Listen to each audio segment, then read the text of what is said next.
The COVID-19 pandemic, a crisis that has changed our world forever. A time when the health of our nation is in danger. When the crisis is at its worst, it demands for the best. Our doctors and healthcare workers who jumped in to fight COVID-19, who adjusted, innovated and adapted, who made every hour of the day count and every day of the week matter, who are often making the impossible possible,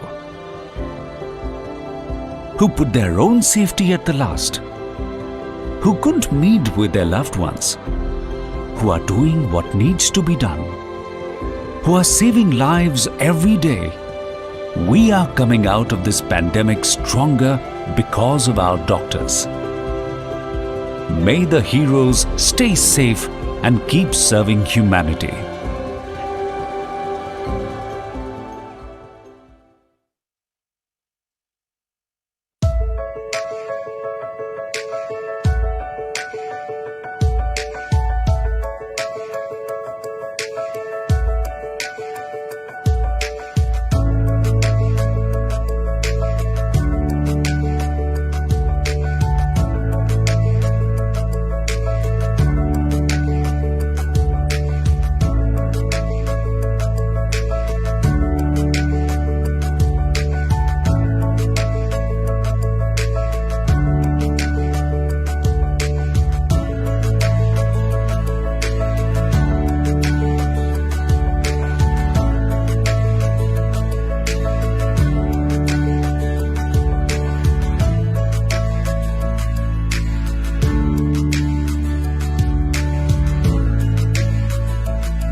Affection lies in small details. Comfort lies in small details. Confidence lies in small details. Beauty lies in small details. Welcome to Microlabs, where health lies in small details. It was with this core value that Microlabs was incepted in 1973. By the late Mr. G.C. Surana. Today, Mr. Dilip Surana and Mr. Anand Surana bear the torch of creating a healthier world by making Microlabs a growing, transnational organization. Ranked 10th in prescriptions and 20th in sales. Microlabs has a brand portfolio that comprises many top-notch brands in various specialties. We focus on building mega brands which trifurcate into the acute, chronic and specialty segments.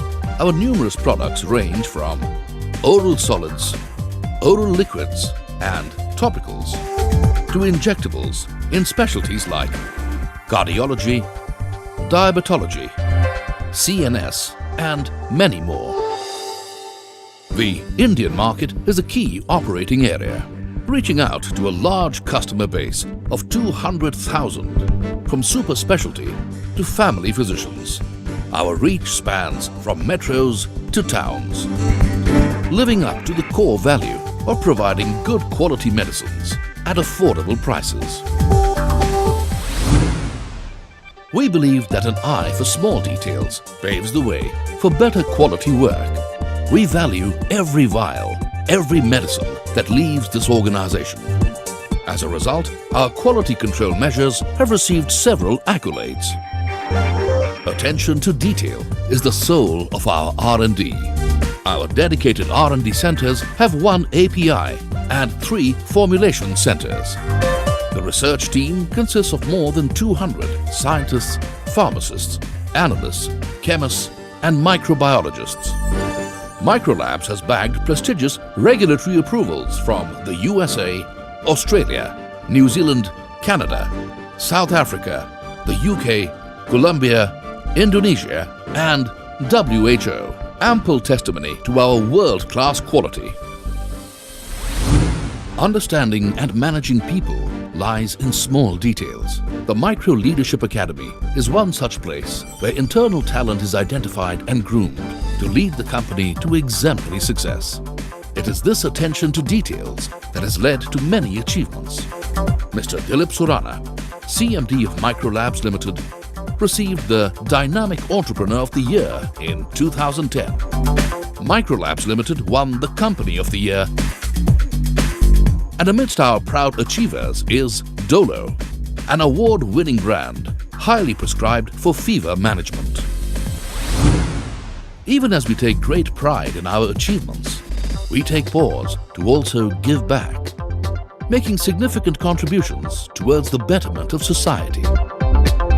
From the Micro Knowledge Academy, where scientific programs, CMEs, etc. are conducted for the medical fraternity, to the Sri Parshva Sushil Dham in Bangalore, managed by a trust founded by Mr. G.C. Surana, to the Surana College, an initiative by the Managing Trustee, Mrs. Archana Surana, carrying forward the vision of providing high-quality education at undergraduate and postgraduate levels at a nominal fee. Today, we at Microlabs are fueled by a single zealous vision of attaining the $1 billion mark by 2016. We are confident that we shall achieve our ambitions because attention to details is given utmost priority. Thus, at Microlabs, safety lies in small details. Clarity lies in small details. Dedication lies in small details. Perfection lies in small details. Microlabs. Health lies in small details.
Hello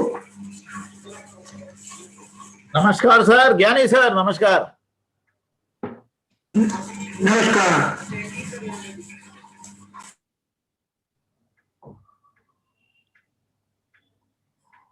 Gayatri madam good afternoon Good afternoon, Dr. Shanmuganathan. Good afternoon Good afternoon, Dr. Gyani. Good afternoon, Shikhar. Good afternoon, Nilanjana. Good afternoon, ma'am. And good afternoon, Dr. Bishwas. Good afternoon, ma'am.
When you want to save humans from disease, ask science. It will make the breakthrough, because science is relentless. It never gives up. It keeps asking questions until it finds what it's looking for. Science wants to cure people more than any disease wants to exist.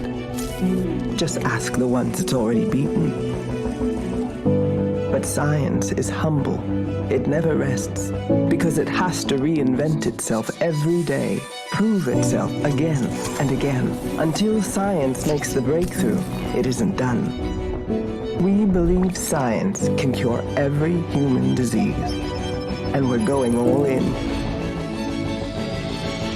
Because in the end, science will win.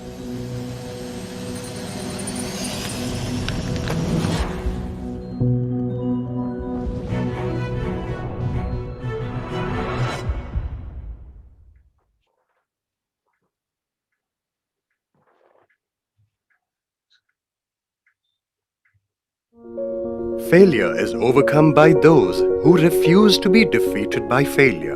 At Meenakshi Mission Hospital, we take heart from the timeless wisdom of the Tirukural, and we are winning the battle against the coronavirus pandemic with courage and resolve. To safely bring you the much needed medical care, we are continuously innovating and upgrading our technology. Presenting Meenakshi Mission Hospital's 6-stage ultra safety program. We have adopted global practices that some of the world's best hospitals are using to fight COVID-19. Our objective is to go beyond safety to make our hospitals ultra safe for our patients and staff. The first of our 6-stage ultra safety program is Smart Security. Our vigilant security personnel are equipped with smart infrared AI helmets for contactless body temperature checks of visitors. This allows us to identify potential coronavirus carriers. Smart Fever Clinic. Here we make sure that every patient or visitor is wearing a mask, and we provide masks to those who aren't wearing them. We then check their body temperature once again through thermal infrared guns. The patient is examined thoroughly by the doctor on duty before being allowed inside the hospital. The patient and their attendant are asked to sanitize their hands and are then provided with identity tags. This ensures that only people who are screened are present in the hospital. Smart Thermal Surveillance Camera. This checks everyone's temperature around the clock, so we can immediately spot anyone running a high temperature, in case of which they are immediately escorted for an emergency checkup. Advanced COVID-19 testing equipment. We are a hospital recognized by the government of Tamil Nadu, equipped with 3 different advanced technologies for COVID-19 testing: RT-PCR, TrueNat, and CBNat. And we are the only hospital in the state with these 3 technologies. Safety Robo. They say the virus is everywhere, but then so is our Safety Robo.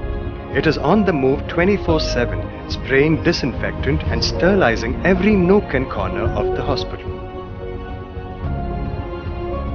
Server Robo. This carries meals to patients efficiently, quickly, and helps minimize contact between humans. This also helps increase safety for both staff and patients.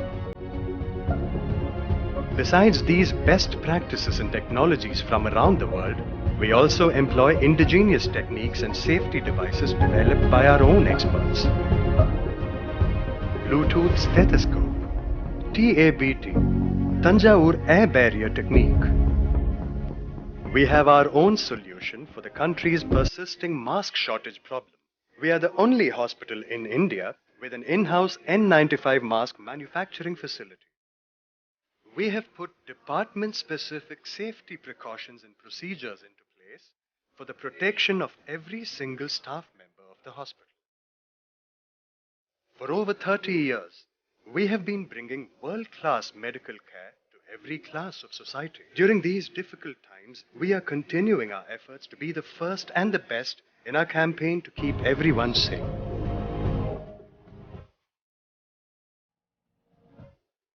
India's safest hospital. 6-stage ultra safety program from Meenakshi Mission Hospital. Always first, always best.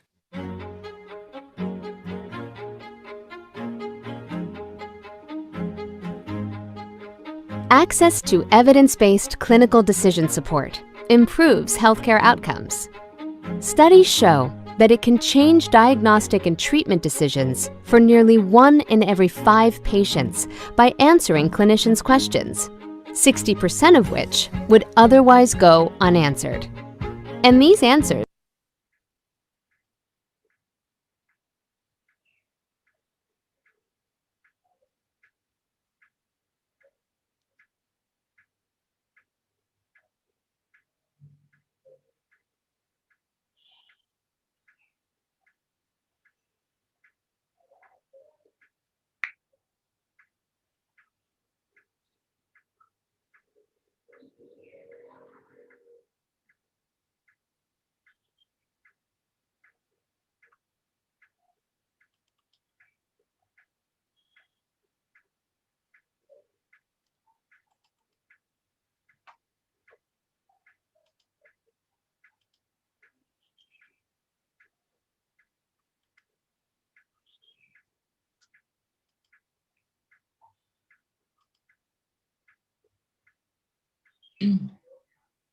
இதை நான் leave பண்ணிடுறேன். Leave.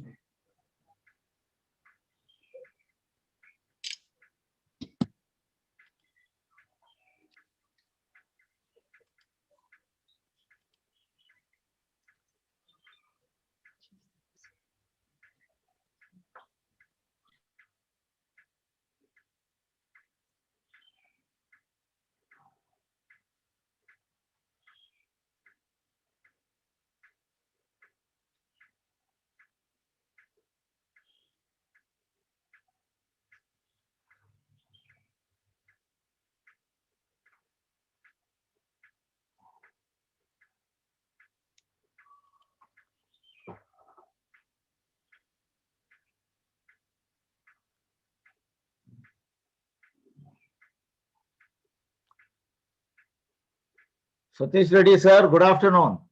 Nilanjana, madam, good afternoon. Good afternoon, sir. Good afternoon, sir.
Welcome, Dr. Jailal.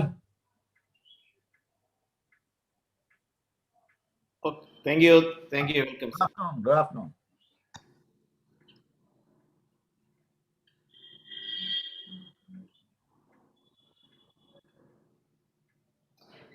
Doctor கியானியும் இருக்காருங்க.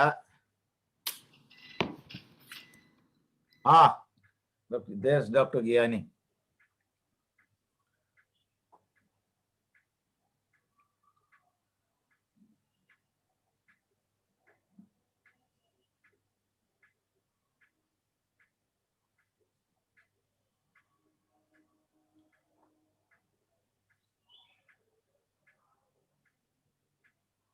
ज्ञानी sir, Alex नहीं आए हैं क्या अभी तक? आप म्यूट किए हैं, आपने म्यूट किए हैं. Okay, no, he is just joining. Yeah.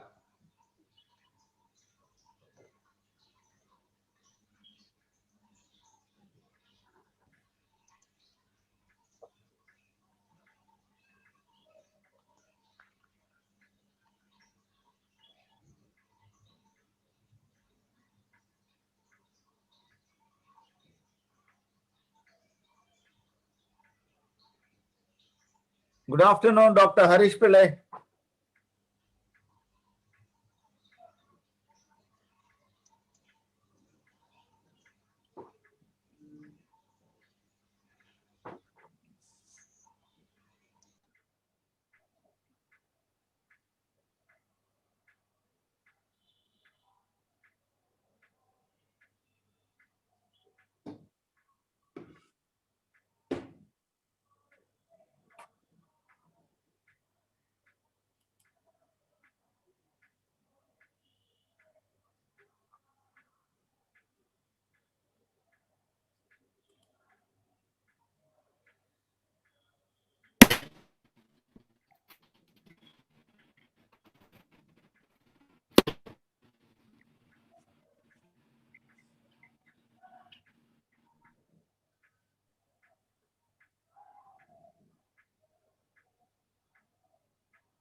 Start కాల ఇంకా స్టార్ట్ కాల started.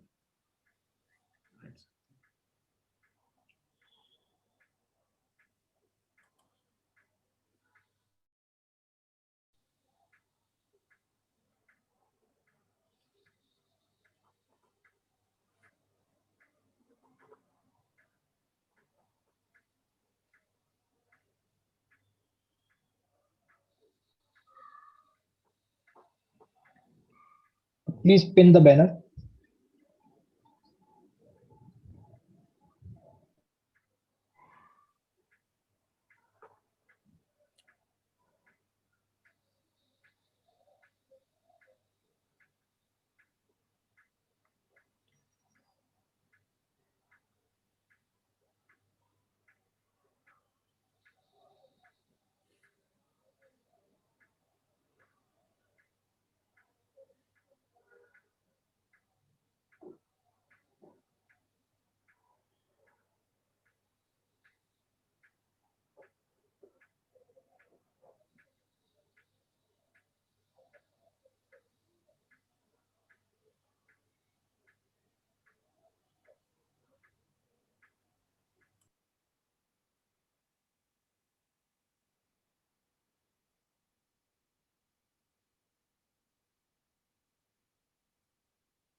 Can you hear me?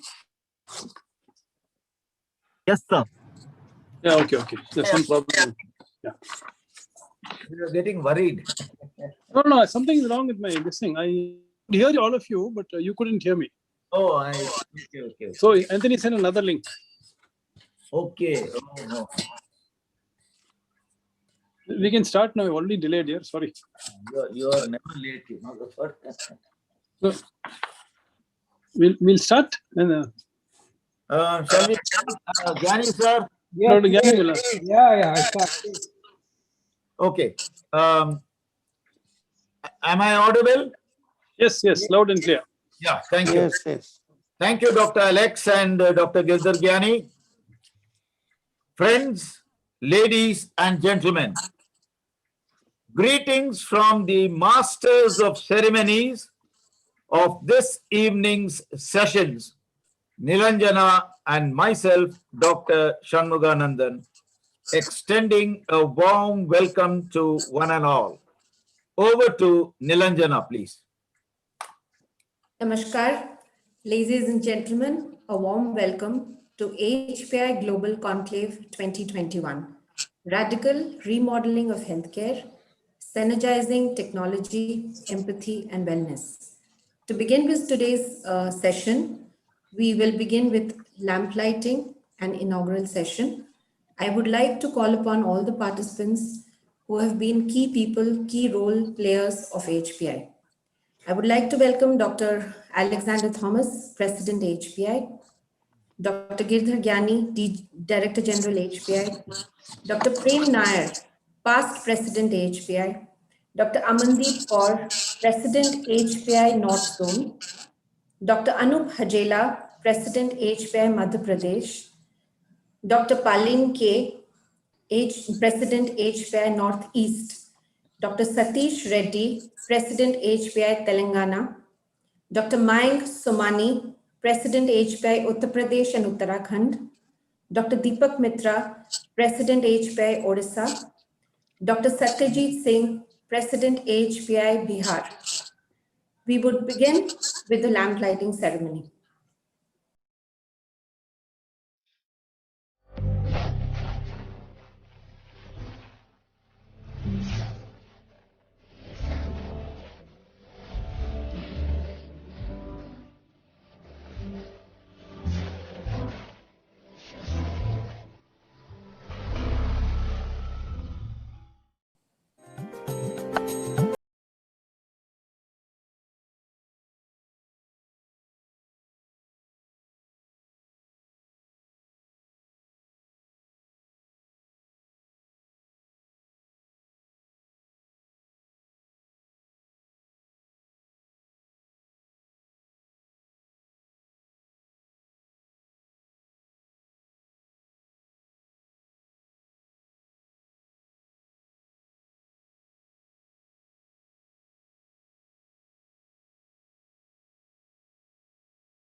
Thank you. For beginning today's program, I would request our President, Dr. Alexander Thomas, to please address the conclave. Thank you, Nilanjana. You can hear me? Yes, I can. Yeah. Thank you. On behalf of AHPI, I want to welcome each one of you, the delegates, the speakers, the faculty, sponsors. I want to welcome you to this 8th conclave of the Association of Healthcare Providers India. Incidentally, this is the first virtual conclave that we are having. The COVID pandemic has completely changed all our lives all over the world, and all of us have adapted. Last year, our state chapters throughout the country have done an outstanding job during this COVID pandemic. As together, we worked with the government, both at the federal level, at the state level, and worked with other stakeholders. Our initial weekly meetings, we had initially every Wednesday we used to meet. Our initial weekly meeting of all our state chapters added great and this is our inputs from our states, added great value to all of us in terms of networking, in terms of ideas, in terms of suggestions, and the very problems and issues that we as healthcare providers faced as we took on a very unknown and a very dangerous enemy. We also use this opportunity to engage closely with the government of India, to work further with them, to work with the respective states, through our state presidents and secretaries, and other stakeholders, General Insurance Council, to ensure that our voices are being heard. The first national coalition of healthcare the country was formed during this time.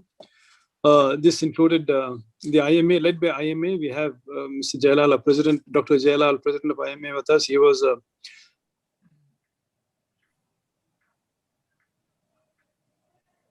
leading force behind this. We had the IMA. This is the first time that all the national healthcare organizations have got together. And this is to resolve the vexatious issue of pricing and reimbursements of government schemes, including CGHS. I'm happy to report that we have progressed. We have a huge network all over the country from different hospitals, different zones. And I'm more happy to report to you that the government of India is responding. Last week, we had a meeting with the NHA director, Dr. Meena, and we hope that we will be able to take this forward. More recently, I think all of you have been listening to the news. Our dialogue, we dialogue with the government. We send them letters saying that you have to speed up vaccinations, a possible second wave. Unfortunately, we have newspaper reports saying India is doing very well. All of us know that's not actually true. We are, our performance is abysmally low in comparison to other countries which do not have the vaccine. India is the largest producer of the vaccine. Last week, we were in continuance of our engagement with them. We were asked the willingness of private hospitals to be to take on this vaccination drive, including paid vaccination. And it's a matter of pride. I think Dr. Gyani and me will tell you that we were pretty proud that in a matter of 3 hours, we got from all our states through their presidents. They gave us a thumbs up for this proposal, and all of them promised full support and participation. This was conveyed to the authorities. This, my friends, this shows just these two incidents that there is power in unity, power in network and in networking. All of you know that even as we speak, today's newspaper headline said that the government is planning to actively go ahead with this proposal with the active involvement of the private healthcare providers. At the national level, AHPI is talking and engaging with various agencies. We are sharing and learning regarding COVID. We are talking about technology. We're talking about capacity building. We're talking about climate change. And we will come up with some to ensure that at the end of the day, our medical professionals are empowered, benefiting our patients. I want to take this occasion on behalf of AHPI, Dr. Gyani, myself, all our state presidents, all our members, that we will reiterate that we will continue efforts to ensure access for affordable healthcare to each of our citizens through a network of quality healthcare institutions, healthcare givers. Once again, I want to welcome all of you to the flagship event of AHPI. Thank you very much. Thank you, sir. It was indeed a pleasure listening to you. I would request our Director General AHPI, Dr. Girdhar Gyani, to please address the conclave. Yeah, good afternoon, Nilanjana, and welcome to all the delegates and my fellow panelists. I think I will only add few things what Dr. Alex has mentioned, that like all of you, I am myself waiting to, open up this conclave, which has been designed with a lot of efforts from our state presidents and state secretaries, rather all the executive committees, that if you can see the agenda, I think it is very exciting.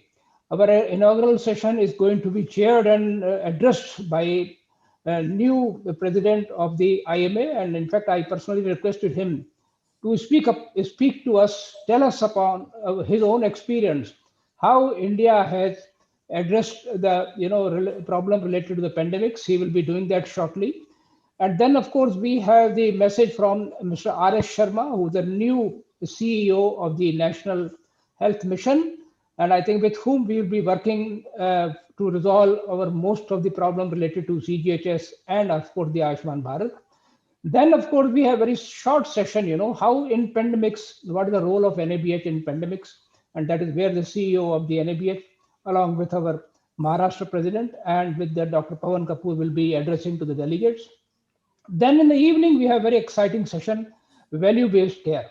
We have been listening to this word, value-based care, bundle payment, pay for performance. So this actually we requested the Federation of Indian Physician from Association from America.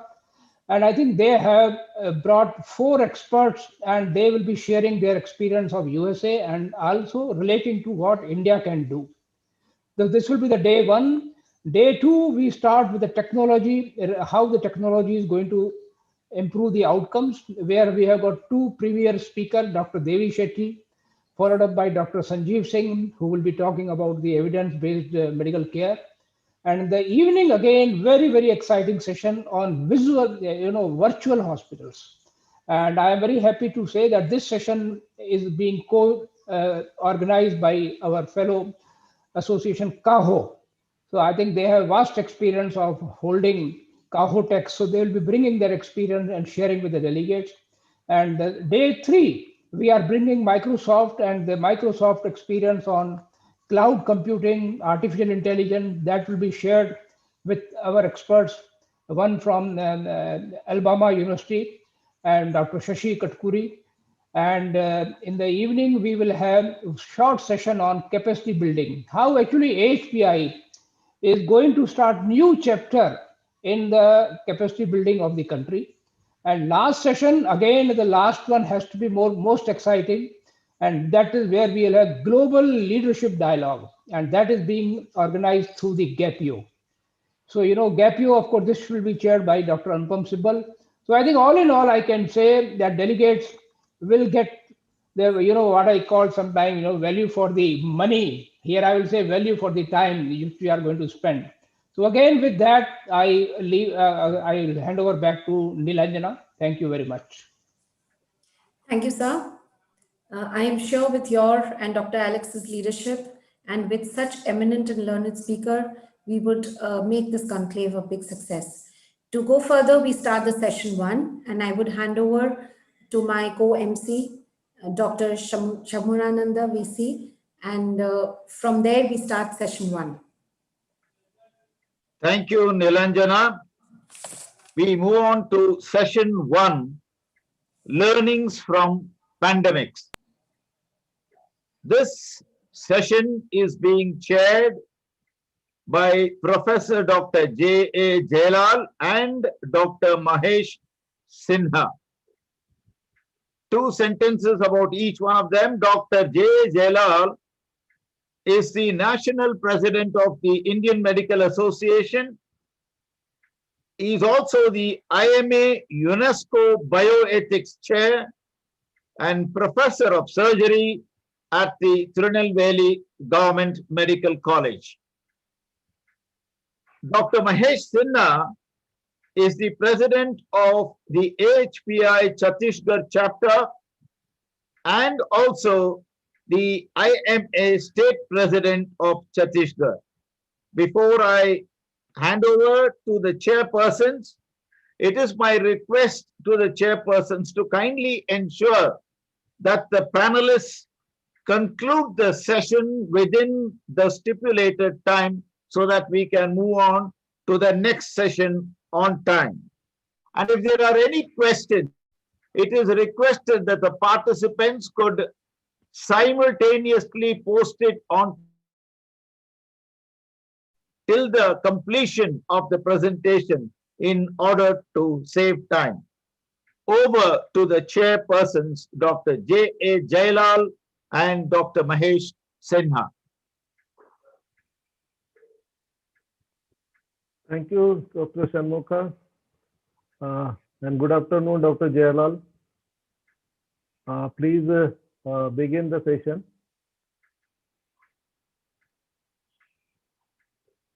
Mr. R.S. Sharma, who had recently taken as CEO NHA, is being presented here. He is an IAS officer of 1970 batch with a distinguished career in Government of India and state government, leading reforms and leveraging IT to simplify administrative processes.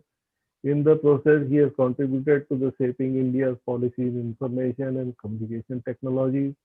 He combines planning and execution skills to ensure that policies work at the ground.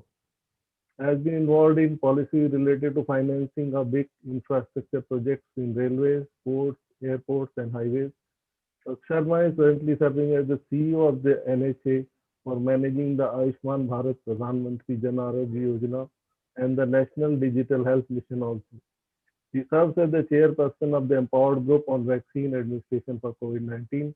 Previously, Sharma headed the TRI from August 2015 to September 2020, in which period he brought consumer focus to reaching telecom and broadcasting services to all pockets of the country, and the action may have been sufficient. He advocated policies for the government. Sir Sharma, please.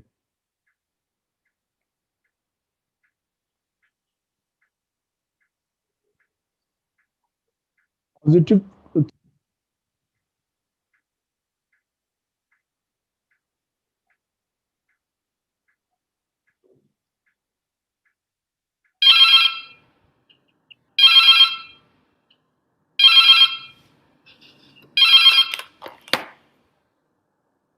About 10, 11.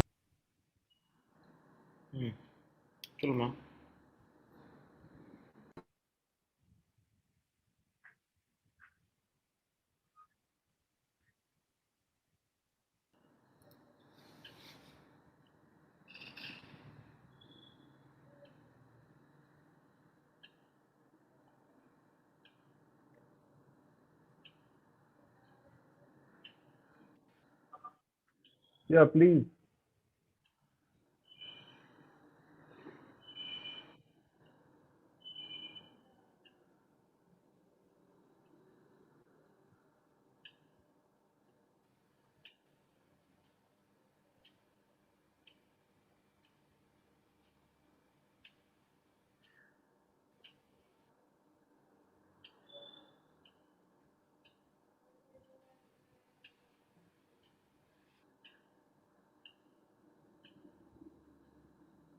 Months we have been living under the serious pandemic condition, and it has affected everything in life, and of course most importantly the health services. What happened was that because people were not able to go out, so then many of the elective procedures were deferred. Also, because even the difficult medical requirements were also not fulfilled, because people were afraid to go out in the open, and people thought that going to hospital will mean more threat or vulnerability to the disease, to the pandemic. So it has also shown us a new way of doing things, and that is that people realize that you can as effectively work from home as you can from office using video conferencing facilities. So we realize that many of the things can be done in a digital manner. For example, digital payments also increased tremendously, and in last October we clocked 2 billion UPI transactions, and now I am told that the last month we clocked 4 billion. So it's a huge surge. So many things have started happening in a digital manner. Now that is one of the positive things which has happened, and I think this positive thing can be utilized to marry the delivery, to ensure that the health services, many of them, except of course the surgeries, etc., can be delivered in a remote manner, can be delivered on a digital platform. And this is where the whole process and concept began, and our honorable Prime Minister launched this ambitious mission called National Digital Health Mission on 15th of August last year, and we covered the union territories, 6 union territories to begin with, and now we are going to roll it out to the whole country very soon. And this is essentially reimagining the delivery of health services using digital means. What it means is that people should be able, we should be able to create a grid or a network of all hospital, all health related infrastructure. For example, the hospitals, the facilities, the doctors, the nurses, and all these people come on this platform, and then we are able to deliver services to the people of this country who can use this platform for discovering the health facilities near them, for contacting the doctor they want to contact with, they want to have teleconsultation with, to deliver the medicines in a digital manner, to have digital concept of digital pharmacies. So essentially everything is going to be, we will use leverage technology in a big way. Also, let me inform you that India has done some unique things in the last few years, and one of the things is creating a digital identity infrastructure called Aadhaar. Nowhere in the world you have such great large digital ID infrastructure where you enable the electronic know your customer, you enable the what is called authentication, online real time authentication. So India has done some really great things in the last few years in the digital space. We have created a digital identity infrastructure, which is the world's largest ID infrastructure. This infrastructure can ensure that you are able to prove who you are in a remote and digital manner. You are able to provide electronic KYC. You are able to digitally sign documents on demand. You are able to store your documents in a digital locker. So there are multiple products which have been rolled out on top of Aadhaar. Similarly, the payment system I mentioned to you just now. So we should leverage these public goods, digital public goods, to ensure a seamless delivery of digital health service delivery to the people of India. We propose to create a registry of the health professionals. We propose to create a registry of health facilities, the medical, the pharmacies, and the kind of so that people can use these registries, people can use these applications. So essentially, what we are creating is an inclusive platform where every stakeholder will stand to benefit, and we will be able to deliver medical services to our people at an affordable rate, to the nearest, by the nearest person or nearest doctor, which is near their place. That is the vision of the National Digital Health Mission.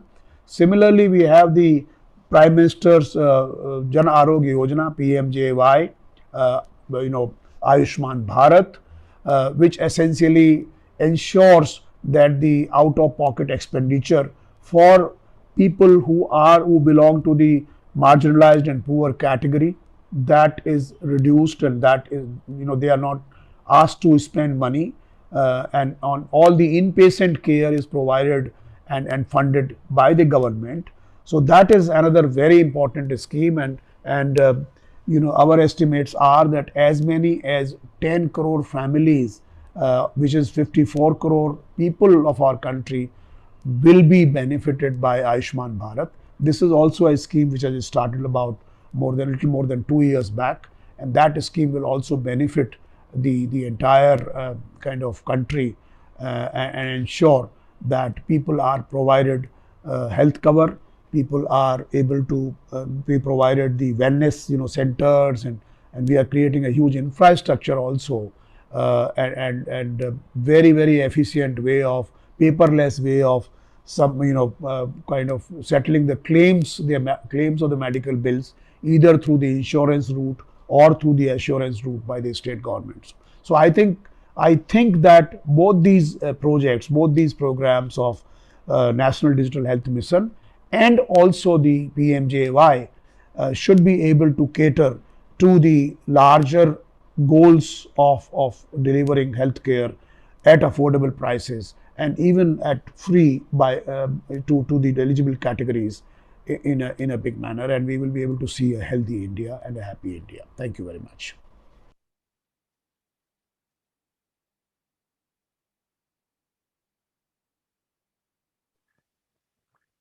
Thank you, Sarma, for your nice start of the session. This program of the Government of India is a huge one, and I think everybody will get benefited from it. And under your leadership, it moves ahead.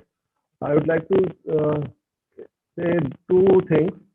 One is about this facility going to the remotest part of the country, and it is a quality care for the patient also, and good for the healthcare industry also, which is mostly now catering to the 70% population of the country. They also get a value for their services.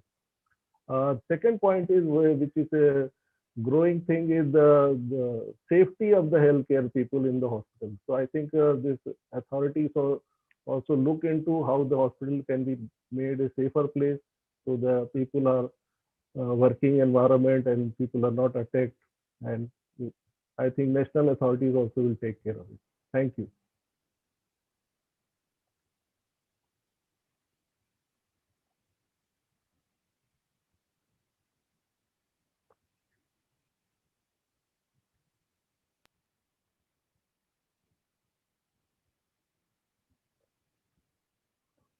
Next, to be introduced, Dr. Harish Pillai. He is the CEO of Aster India, a doctor with exemplary leadership skills and many years of experience as a healthcare administrator in leading national and international hospitals. Dr. Harish Pillai was the CEO of Egypt's ICI affiliated private tertiary care hospital as Salam International Hospital, Cairo, for 7 years before he took the reins of Aster Medcity as CEO and then CEO Aster India. After completing his graduation in medicine, Dr. Harish Pillai obtained the Masters of Hospital Administration from Apollo Institute of Hospital Administration, Hyderabad, India, and an MBA in International Healthcare and Hospital Management from the Frankfurt School of Finance and Management, Frankfurt, Germany, where he was awarded the best student in recognition of his distinguished academic record. He was the director of Belhaul Facility Hospital, Dubai, before moving to Cairo, an expert in commissioning greenfield hospitals and leading strategic structuring of 6 projects. He represents the new breed of professional healthcare expertise who aspire to take medical care to the next level with focus on well-being of the entire society. In his current role of CEO Aster India, he takes care of 14 hospitals with over 3,600 beds, 9 clinics, and 3 pharmacies, including Aster Labs and Aster Home Care Services. Welcome, Dr. Harish Pillai.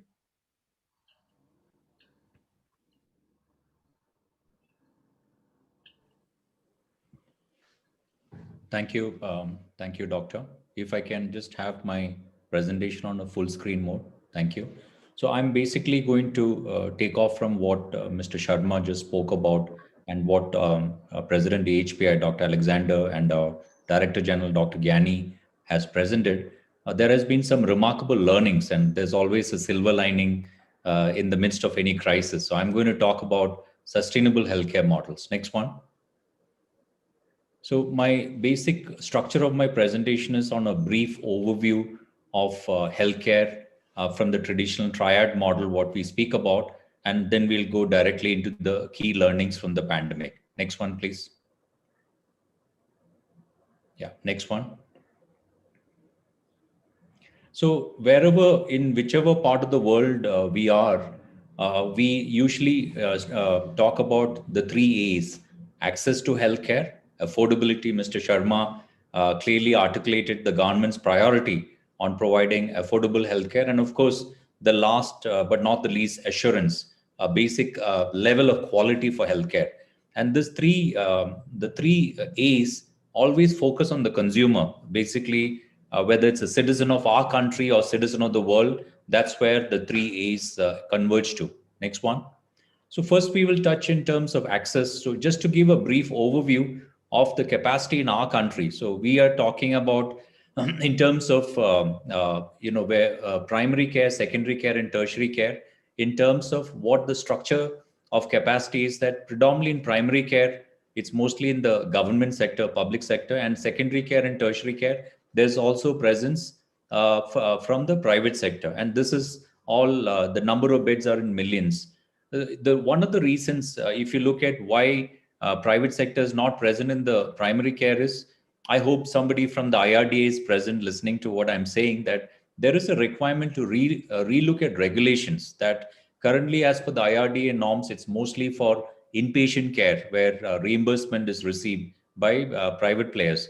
If this system can be removed and can also be included to also include private sector, then I think there will be a great movement of private sector investment to have both gatekeeper concepts and to have infrastructure put in across the length and breadth of our country. This is widely seen in neighboring regions which is completely insurance dominated, where private sector is a predominant player in this area. You can also see the right side bottom pyramid that the largest base is basically nursing homes, small size nursing homes, which are basically couple owned or just a few doctors looking at the basic secondary care specialties. It's about 50,000 to 60,000 beds. Then if you look at small hospitals of 0 to 100 beds, 2,500, mid-size hospitals with 100 to 250 beds is about 1,200. And the large format hospitals, which are basically tertiary or quaternary care hospitals, about 250 beds, that's just 300. So this gives you an idea about that there is much more which we can do from the private sector point of view to contribute to the infrastructure development of our country. Next slide. So a brief view when we looked at affordability, that's the second critical A. We are still a bit off. I mean, I admit that this specific graph is much prior to the rollout of Ayushman Bharat, but even with the roll of Ayushman Bharat, there is a significant out-of-pocket expenditure which the citizens of a country have to bear on account of episodic exposure to healthcare, to ailments. Next one, please. So when you look at the globe overall, whether you look at OECD, predominantly OECD countries, or from GCC, we find that there is a significant amount of insurance cover. And yes, like Mr. Sharma rightfully mentioned, that Ayushman Bharat and PMJ, as we call it in our country, has literally changed the equation where our country is concerned. And the coverage of 500 million citizens was the need of the hour. And when it was rolled out in September 2018, it provided the much required safety net. Otherwise, the data which we used to look was that roughly around 55 to 60 million citizens were pushed into acute poverty due to single episodic exposure to private healthcare. So this kind of a safety net was the need of the hour, and I think it is going to change the dynamics for our entire country going forward. Next one. A couple of milestones in terms of PMJ, the numbers have already been spoken by Mr. Sharma, but if you look at data as of August 2020, e-cards issued were about 12.55 crores, hospital admissions were more than 1 crore, hospitals empaneled were over 22,000, and of course this has been much more, and this has played a key role in the management of COVID. In the acute phase of the ailment, this safety net really helped millions of our citizens across our country. Next one. Now a brief about assurance. The key role played by NABH. We must really be grateful to Gyaniji, our Director General, that he is considered to be the founder. We call him lovingly the father of the quality movement of our country.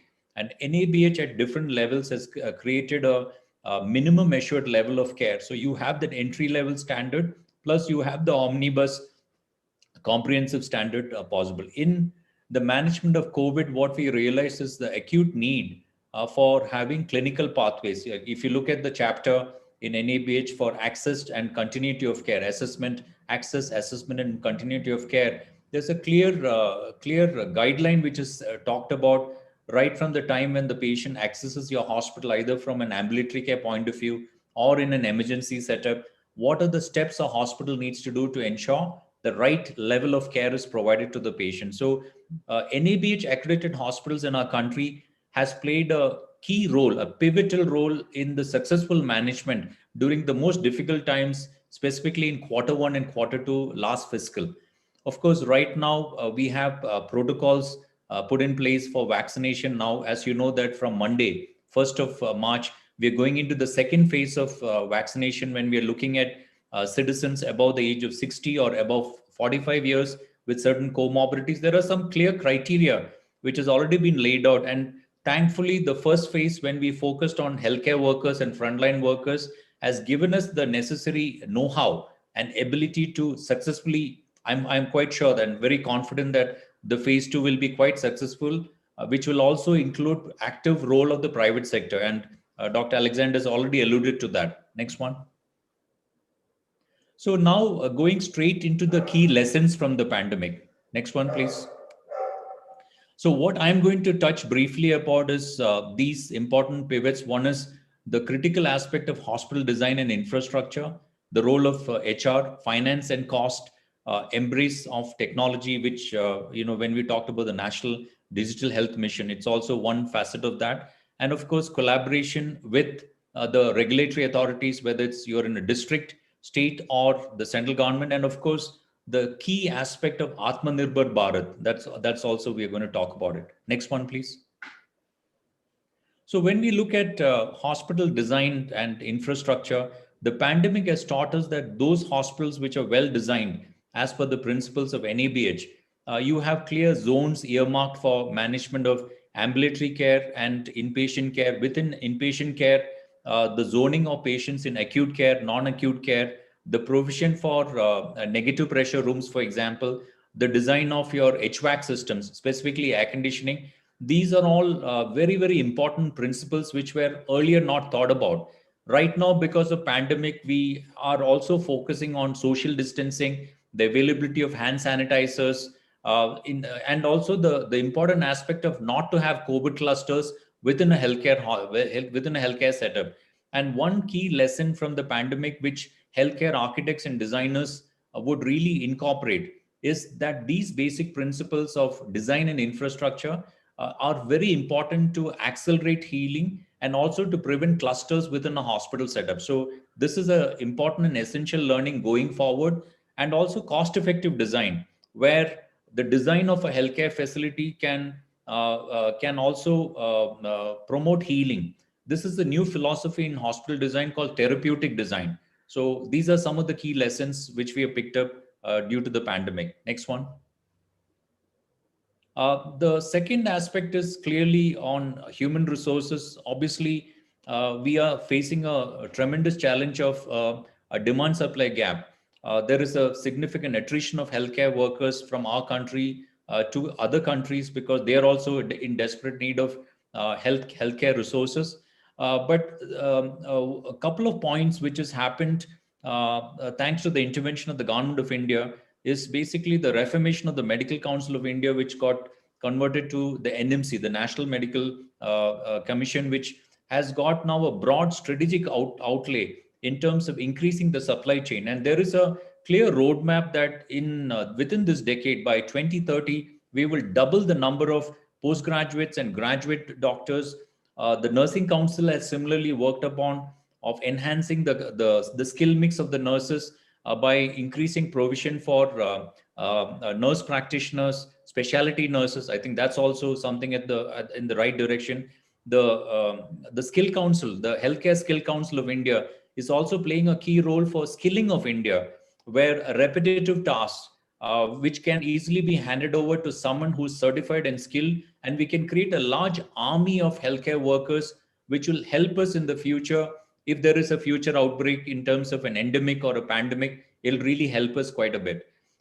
One aspect for hospital providers is that many of us have gone through this, the challenge during the peak time of, if the core healthcare workers, frontline workers get burned out or exposed to COVID, then you also need to bring in a fresh pool of manpower, skilled workers, which are your non-core staff. For example, your non-critical care staff, how can they be quickly ramped up to handle acute care cases? So these were important elements to also prevent burnout. So in summary, what I'm trying to say is that the important role played by healthcare workers in this pandemic is highly laudable. And it also gives us important lessons that going forward, how we need to become a learning and training organization to constantly upskill human resources, which will always be a strategic advantage for a country like India. Next one. Fiscal is something important, specifically in the private sector enterprise, where we do not get any support from any regulatory agencies. There could be exceptions for hospitals which are built on public land. I suppose there is a certain commitment to have free provision of care, or allocate specific bed for subsidized scheme patients. But if you look at the larger context of our country, where a private entrepreneur or an entity, a private company, has bought the land and built the infrastructure, then cash flow management is very essential for sustainable healthcare model. So if you look at Q1, when there was a stringent lockdown in our country, almost all hospitals had almost 80 to about 70 to 80% reduction in footfalls, because as you can imagine, we were only allowed to have patients in the fever clinics. Acute emergencies could be handled, so that had a collateral impact on your footfalls, which resulted in a 50 to 60% decrease in your occupancy level, consequently 50 to 60% drop in our revenue, and of course EBITDA also went for a toss. So when we look at the crystal ball, currently what we are looking at is that Q2 of this current fiscal, when the lockdown was withdrawn in a phased manner, there was a rebound in terms of elective procedures which came into the hospital. Q3, there was a slight degree towards movement towards normalcy, and now we are finding a worrying trend that some states in our country are witnessing a resurgence of cases, which is obviously going to impact, and regulatory agencies are also going to step in, and probably I don't forecast a lockdown as stringent as Q1, but somewhere maybe the Q2 scenario might again emerge. So the fiscal challenge was very important, and all hospitals were trying to survive by focusing on cash flow management. And I think this is also an important lesson, that when things are normal, perhaps we do not focus so much on efficiencies. So cost efficiency is an important parameter for having a sustainable healthcare model. Next one. So few things quickly, when you look at cost management, any hospital leader will tell you that if you look at a P&L statement, your biggest chunk of cost are your manpower costs. So traditionally we say that for a well-managed hospital in the private sector, which is mature, which I would say is about 3 years in terms of vintage, should not have an HR cost, which includes doctor cost, not exceeding 40%. But if you're at 35% of HR cost as a ratio to your revenue, you're really running a fantastically efficient organization. Same thing as material cost. Material cost for a tertiary quaternary care hospital should not exceed 20% of your top line.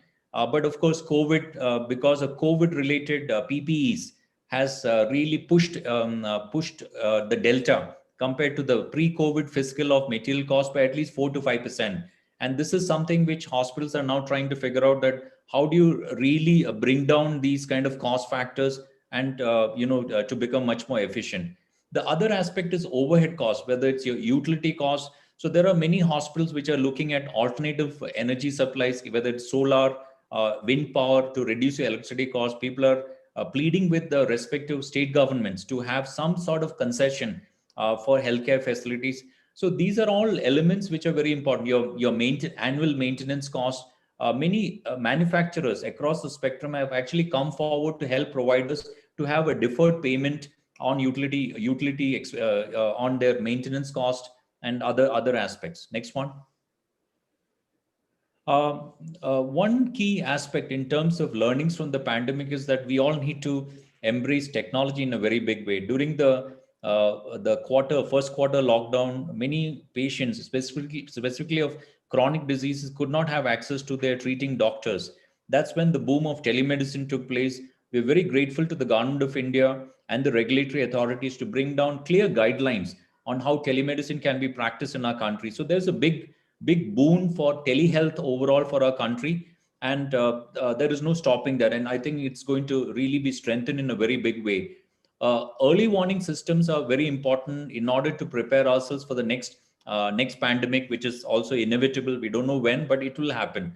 So a couple of examples which I would like to share is the example of these two AI platforms. One is Blue Dot, which is based out of Toronto, and Metabiota, which is a San Francisco-based AI tool. So these two agencies were able to detect the arrival of the COVID. Like Blue Dot, for example, made its prediction in December 30th, 2019, which is 9 days before the Chinese authorities or the WHO ever talked about the Wuhan crisis. And what they were looking at is basically demographic trends, air travel patterns. They looked at microclimate, disease patterns in that area and made this prediction. Whereas Metabiota looked at social media trends, the chatter happening on Chinese platforms, for example, to pick up these kind, and they could also predict the spread of the pandemic within the national boundaries of China and to neighboring countries such as Japan, Thailand, Korea. So this is quite fascinating, and it has got worldwide implications to prepare ourselves for the next pandemic. In Silico Medicine is another technology firm which actually looked at, once the architecture of COVID-19 was available in the public domain, it really looked at all possible molecules, drug molecules currently available on what could be the most effective in the management of this pandemic. So this was something interesting. Flinders University was one of the first one in Australia, which looked at candidate vaccines. And they collaborated with thought leaders in the United States to bring out some candidate vaccines. And at that point of time, none of us ever imagined that a successful COVID-19 vaccine will be rolled out and we will all be talking about the second phase of vaccination in our country. So all this has happened due to the power of artificial intelligence, cloud computing, machine learning. So this is something going to augment our humanity's ability to face the next pandemic. Next one. So another example where AI has helped in radiology, where if you traditionally take about 6 minutes to make a report, now you can do easily in 20 seconds. And that is an AI-based platform for COVID-19 diagnosis using CT scan reports of the lung. And it's quite remarkable with 96% accuracy. Next one. So these are all Fitbits, which is again going to augment public health measures. You have a smart thermometer on the right side, which gives you fever patterns across a large spatial population. On the right side, this Fitbit can actually monitor sleep rhythms. Obviously, if you're febrile and fever, your sleep gets disturbed and can be measured over a large population base. Next one, please. From an Indian point of view, I think it has been remarkable. You know, the capacity augmentation for PPEs, when we looked at the month of February, March to what we are today, it's really impressive. And what Dr. Alexander talked about, India being the pharmacy and the vaccine manufacturing hub for the rest of the world, it's a real testament to our R&D capacity, manufacturing capacity, and I think it's really proven quite well. Something else which has actually picked up the key role played by diagnostic sector. Many of us really did not really focus on molecular diagnostic as an important aspect for management of diseases, but one good thing which has happened thanks to COVID-19 was the large presence and the large investments made for increasing capacity for RT-PCR testing across the country. I think it's pretty good. Now we are seeing the similar kind of movement for having genome sequencing to figure out whether we have these mutant viruses in our country. I think that's quite remarkable. Mr. Sharma spoke about the National Digital Health Mission, the key role played by CoWIN in this role, in this phase when we are going to vaccinate large amount of our population, and of course, Arogya Setu. So what India has shown is that the successful availability and the quick rollout of technology-based solutions, manufacturing ability with skilled healthcare workers is very important for a country to move ahead for meeting future challenges. Next one. Yes, a quick comment on collaboration with the regulatory agencies, and all private players across the country have collaborated actively with the district authorities, state authorities in the first phase of management of COVID, whether the hospital got designated as a COVID center or you allocated certain percentage of your beds for the government to refer COVID patients to the facility. So there has been a very active collaboration with regulatory agencies by the private sector. And now all of us in the private sector are very keen and very, very honored to be part of a national mission to accelerate the COVID vaccination drive across the country. Next one. My last point is basically the landmark budget announced by the Honorable Finance Minister Nirmala Sitharaman, and there is a significant focus on health sector. Our only prayer is that over the next 5 to 6 years' time, the percentage of healthcare expenditure should rise to 5% of GDP. Some of the states in our country are almost towards that figure when you look at sectoral investment for education and healthcare. So we hope that at the central level, the allocations will continue even after the big chunk which has been made, like 35,000 crores allocated for COVID-19 vaccination. All those amounts should continue to be there for us to become a healthy, prosperous, and an emerging superpower, which we are already. Thank you so much for listening to me.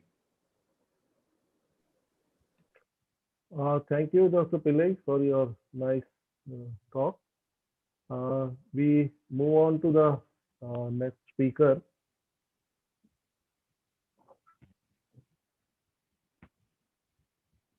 Dr. Lalit Dandona, Professor PHFI and Professor of Health Metrics Sciences at University of Washington. Please, Dr. Lalit.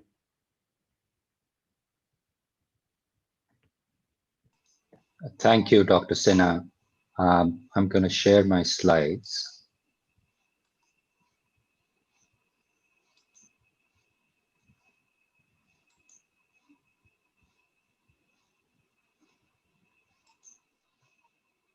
Just give me a minute.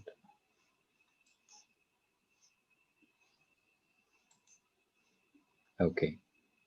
Are my slides visible to the? Yeah, visible. It's visible. Okay, wonderful, wonderful. Thank you for inviting me to speak. I am going to share with you the work that a large collaboration in India has been doing on disease burden estimates. This is quite relevant in the context of the pandemic about which everyone's talking. But what I'll share with you is a broader picture of disease burden estimation for all major diseases and risks. To lay out the key features of how the trends have been changing over the last 30 years, but also highlight how it is important to have the appropriate data for acute things such as the pandemic.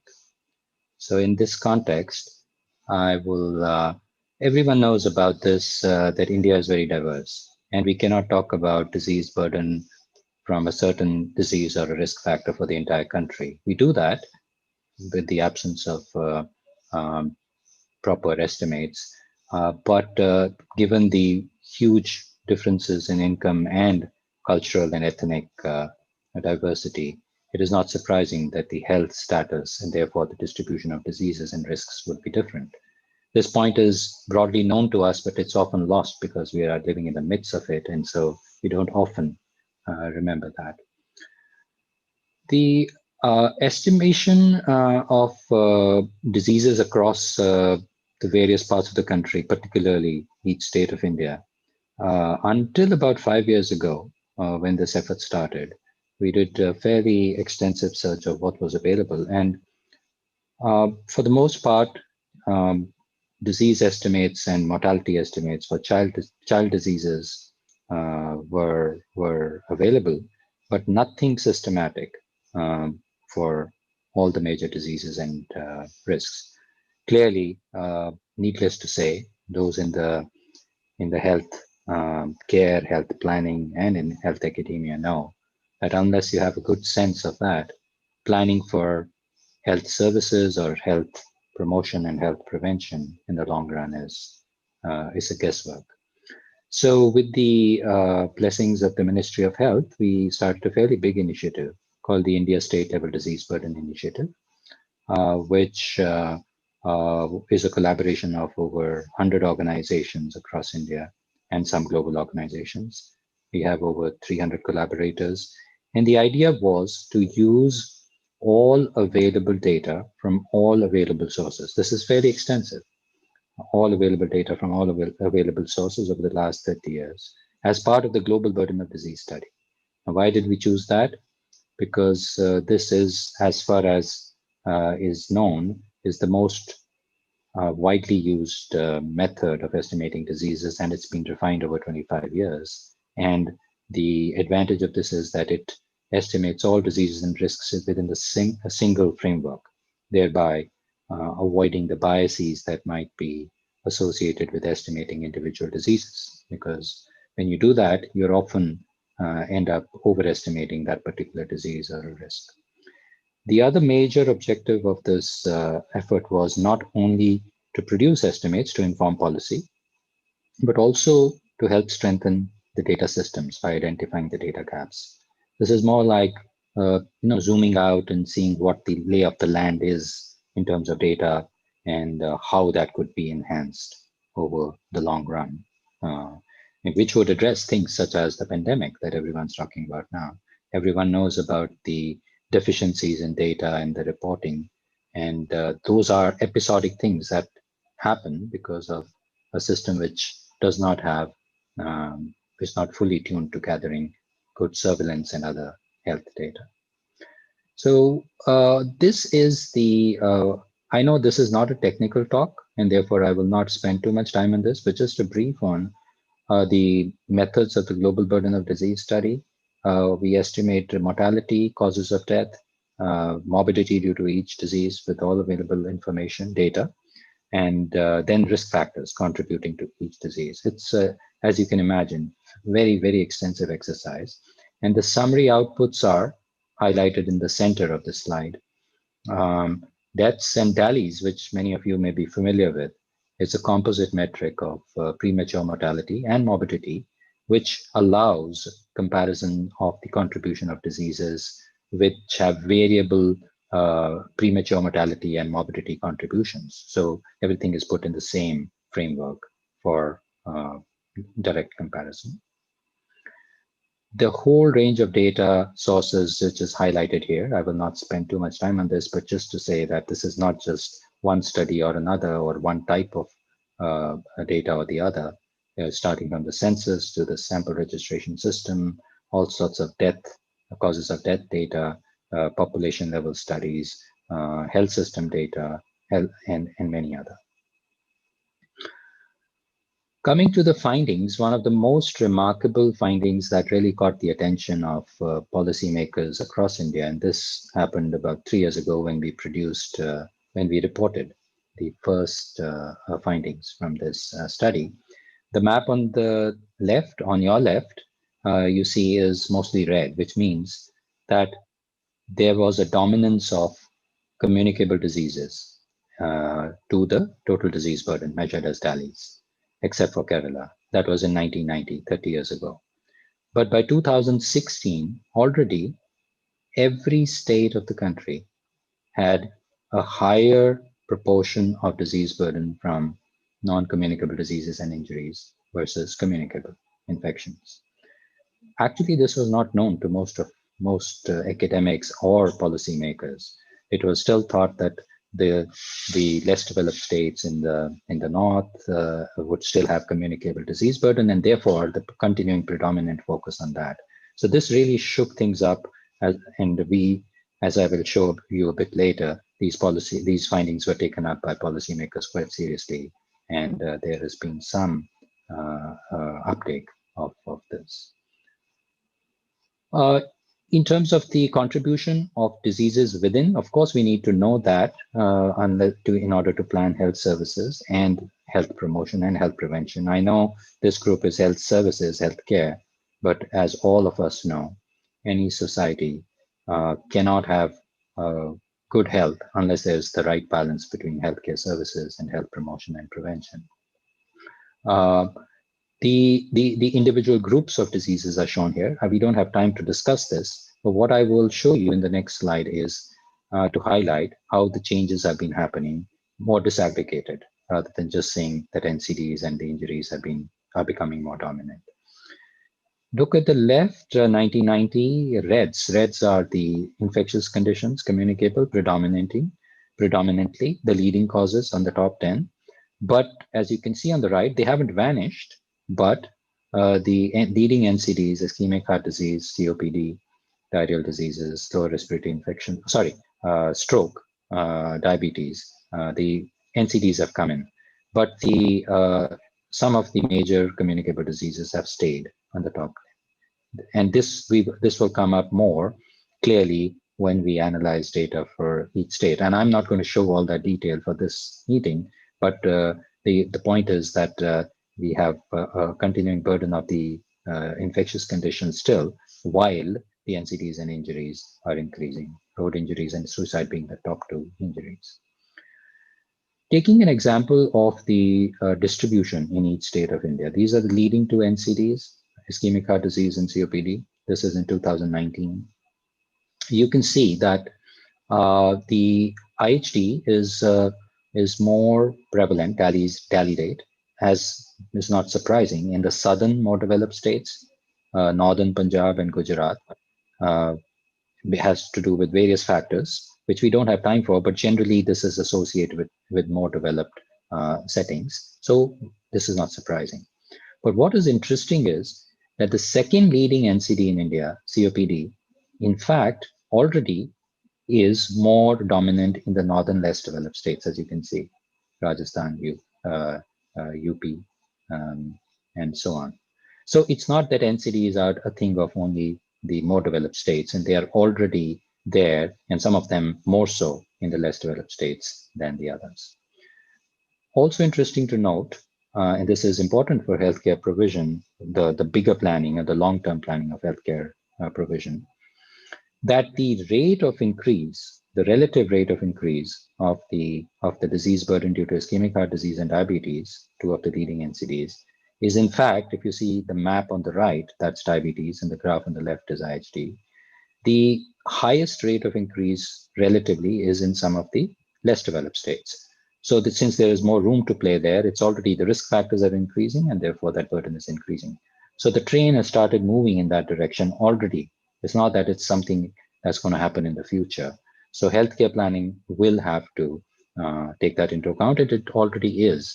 Many people are, but I think more awareness of this is likely to play a useful role. Because if we plan only for now, clearly that's not smart. And many healthcare providers, not only the decision makers that will look into long-term health, but healthcare providers are also planning for 5 and 10 years. And therefore this becomes quite important. What is behind all these disease distribution? Of course, we know that risk factors play a key role. They do not explain all of the disease distribution, but they explain a significant proportion of it. On the left part of the slide, you see the contribution of each major risk factor to the disease burden in terms of the numbers in the brackets are DALYs, proportion of DALYs. Child and maternal nutrition was responsible 30 years ago for over a third of the disease burden. On the right, you see it's about 15% now. It's still the highest, but it's improved tremendously. And the other things which have become more important, air pollution has been there and is still continuing to be, and is actually not as well acknowledged, and therefore I will spend subsequently a minute or two on that. But the other risk factors such as high blood pressure, fasting plasma glucose, dietary risks, high body mass index are contributing significant proportion, and increasingly so. Particularly, there have been steep increases in systolic blood pressure contribution and high body mass index. Now, this is a big picture talk, so I'm not providing all the details, but there are many publications which I will list subsequently in which these details are available, as some of you may be interested in those. I wanted to take a minute to talk about air pollution. We've published two major papers on this from these studies, from this effort. And this is a summary of some of the key findings.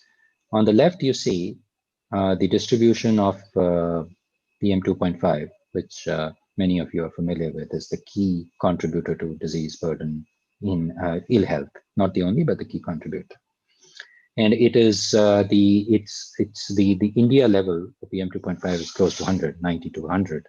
And the WHO recommended level is 20, and India safe level is considered to be 40. So we are way above those levels. We know that, but what is interesting here to notice is that the northern states, and it's not just Delhi, about which we talk about often, these northern states are all red. Most of these have levels 3 to 4 times higher than the 40 limit that the India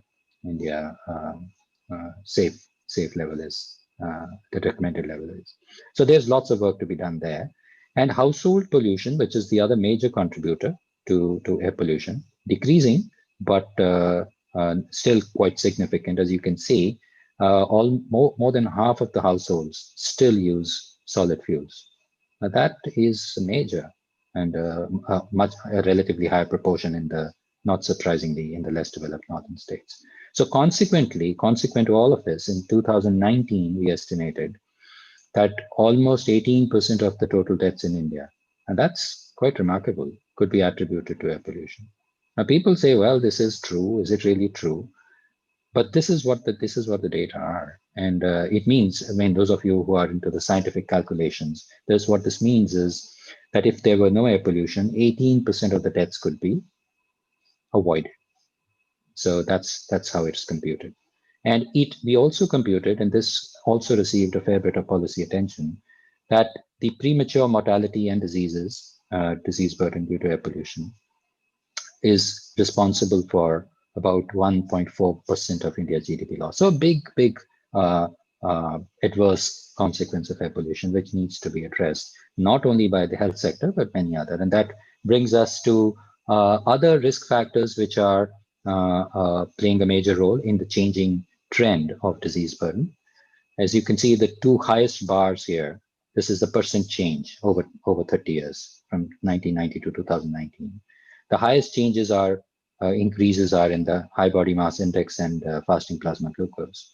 And but what this slide shows is that this is true for every group of states. The low STI means that low socio-demographic index states, middle and high, all levels of development.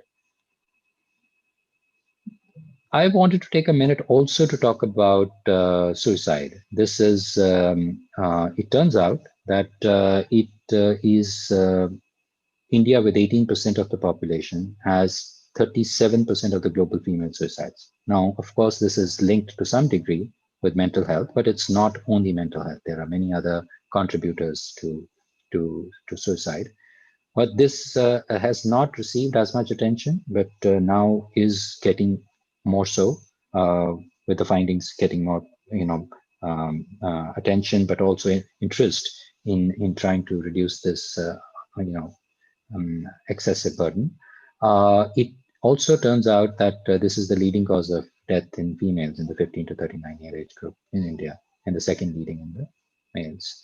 So I wanted to bring this point about, this is an injury, a consequence, multifactorial, but it's a consequence is considered an injury.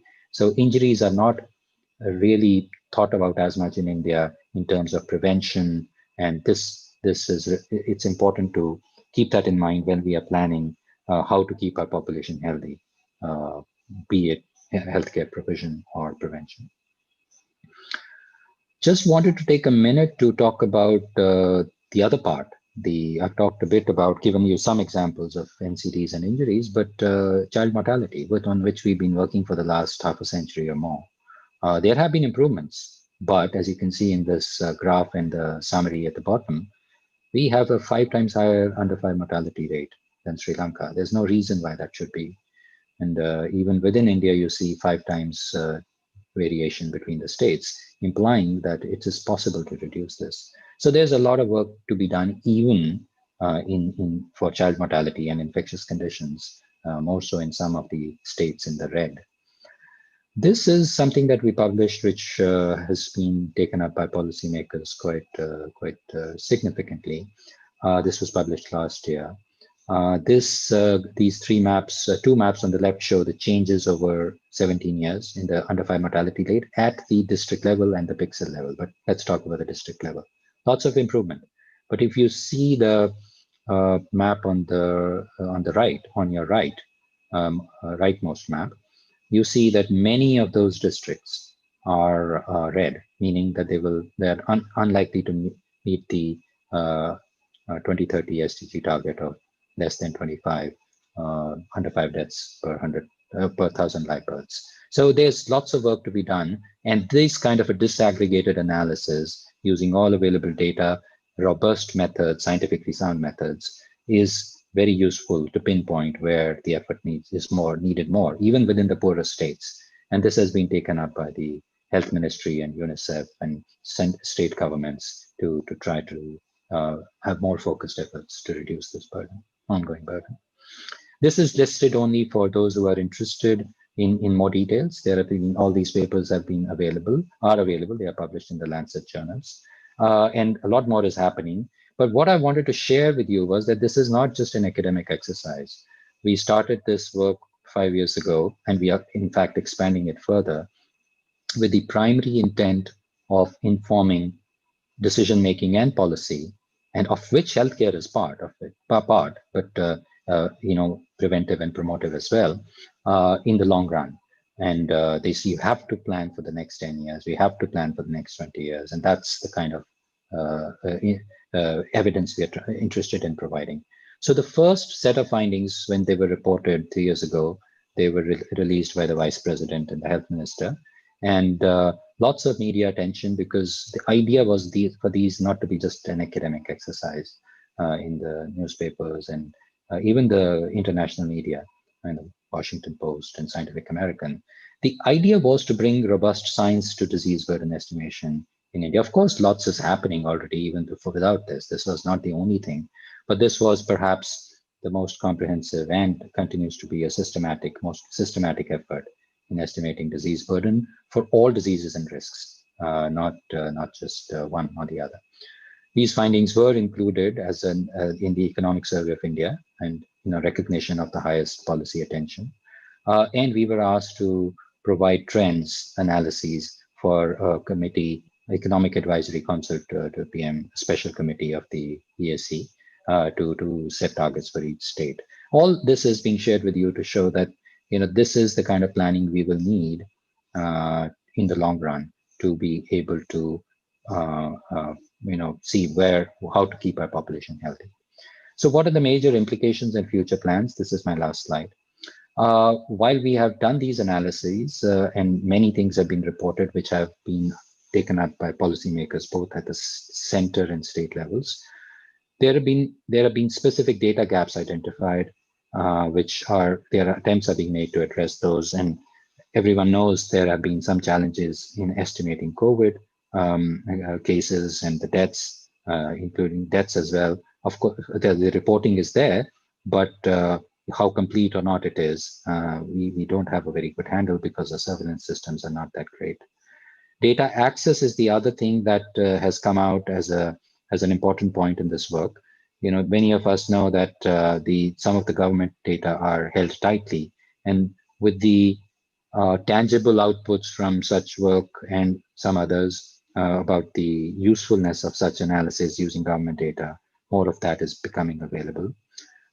This work has also highlighted to many of us who are interested in developing the foundations of population health in India, that big improvements are possible only with major collaborations. I'm speaking and sharing these findings with you, but this is not my work alone. There are over 300 to 400 contributors to this. And then evidence to policy, this significant uptake is encouraging us to expand this work further. So now ICMR, which is a key partner in this, has started a major initiative to build capacity within its entire set of institutes to develop these skills over the next 3-4 years. And therefore this will further feed into policymaking. And very importantly, my last point, forecasting of diseases is something that we will do. Given the past trends and the possible policy scenarios, we are going to forecast major diseases and risks for each state, very important for each state, over the next 10, 20, 30 years under various policy scenarios. So while we have this, the title of the session was Learning from the Pandemic, I thought it was useful to share the broader picture of how disease burden estimation is happening, what the big challenges are, what the trends are. And just to summarize in the end, we do have estimates for COVID deaths for in 2020. I presented you estimates up to 2019, but for 2020, we are refining those estimates. The officially reported 150 deaths or so COVID deaths would rank COVID-19 as about somewhere between the 15th to 20th largest contributor of deaths in India in 2020. But even if that were underreporting, which there would be, most countries have had it. We do not know the extent of it yet, but we are trying to ascertain that. It will still not be one of the leading causes of death or disease burden. It will be maybe significant, but not the leading. So just for context, but it has highlighted many issues in data reporting and surveillance, which we can learn from and which we will try to strengthen. I'll end there and happy to take any questions if there are. Thank you, Dr. Lalit, for your nice illustrative talk. Data is a foundation for the modern medicine. Every evidence-based medicine and everything has evolved on the basis of data. And there's no doubt that in India we have a lot of data, but we don't have documented it. So hopefully this project and ICMR and other agencies will look after and go ahead. Particularly, I was shocked to see your suicide data because I belong to the state of Chhattisgarh, and even I didn't know that it is so high burden of this thing.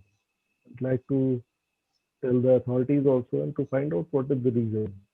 Thank you very much. And with this, there is no question from the audience. I close the session and hand over the mic to Shanmugha. Thank you. Yeah. Thank you, Dr. Mahesh Sinha.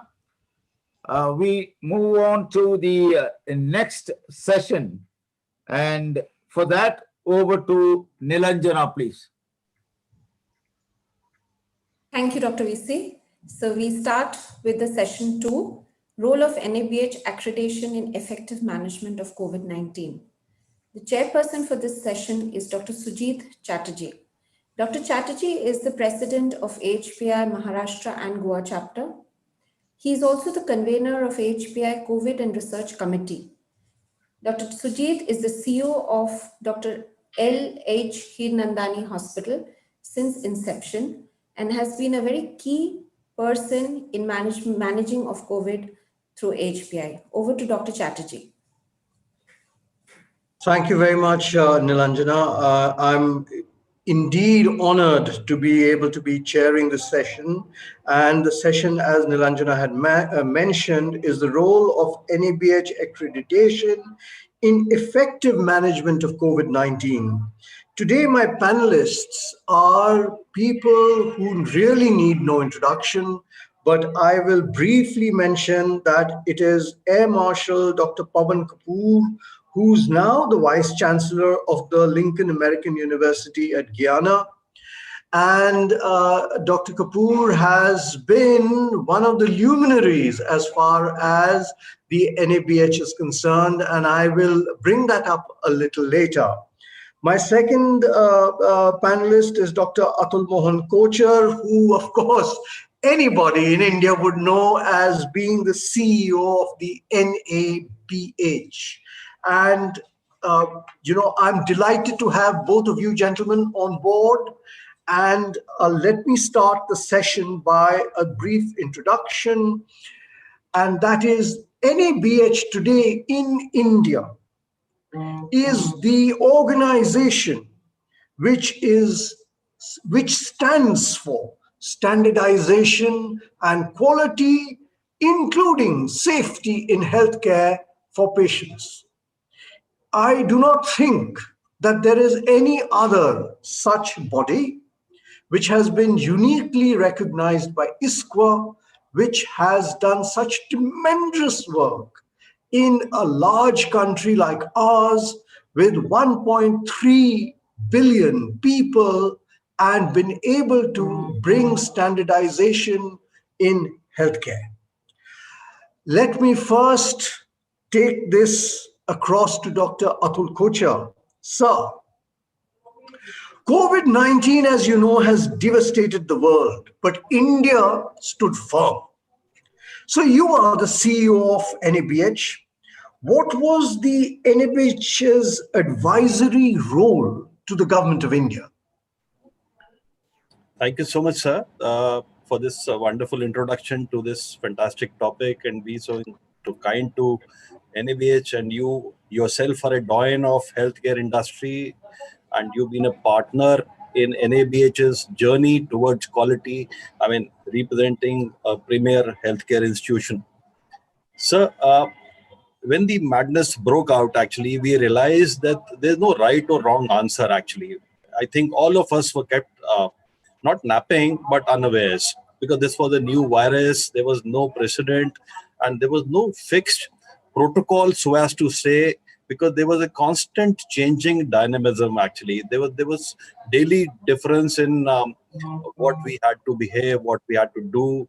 And Government of India suddenly realized that though they had data regarding the government facilities, they were not very confident in bringing out a repository of all private healthcare facilities which had the requisite ICU beds or the wherewithal to manage a critical infection like the COVID-19. There, the NABH team stepped up, and I'm very proud and feel privileged to say that while maintaining the confidentiality and getting across in tandem with the industry bodies like FICCI, ASSOCHAM, and CII, we presented to Government of India a very prompt, collated list of pan-India facilities which are today partnering with NABH under any program. As you are probably aware, mostly, that NABH today is running 21 sub-programs under the three broad headings of accreditation, certification, and empanelment. And we also are running an entry-level certification program with nearly 6,000 participants, and our CGHS and ECHS program also today have crossed 3,600 empanelments and 800 full hospital accreditation programs. Then there are smaller programs like Ayush with 170 plus, then there is an emergency certification. So by and large, NABS has today in India touched about 11,000 odd hospitals in various ways. And data will prove me right that every such hospital, whether it is an accredited facility or a certified facility or an empaneled facility, or whichever way they are accredited with under JCI or any other thing, they performed better in adapting and adopting the SOPs. This is a fact. I mean, their mortality was low, their staff was coping well, they had least amount of hospital-acquired infection in the staff versus those facilities which were absolutely naive to the accreditation processes.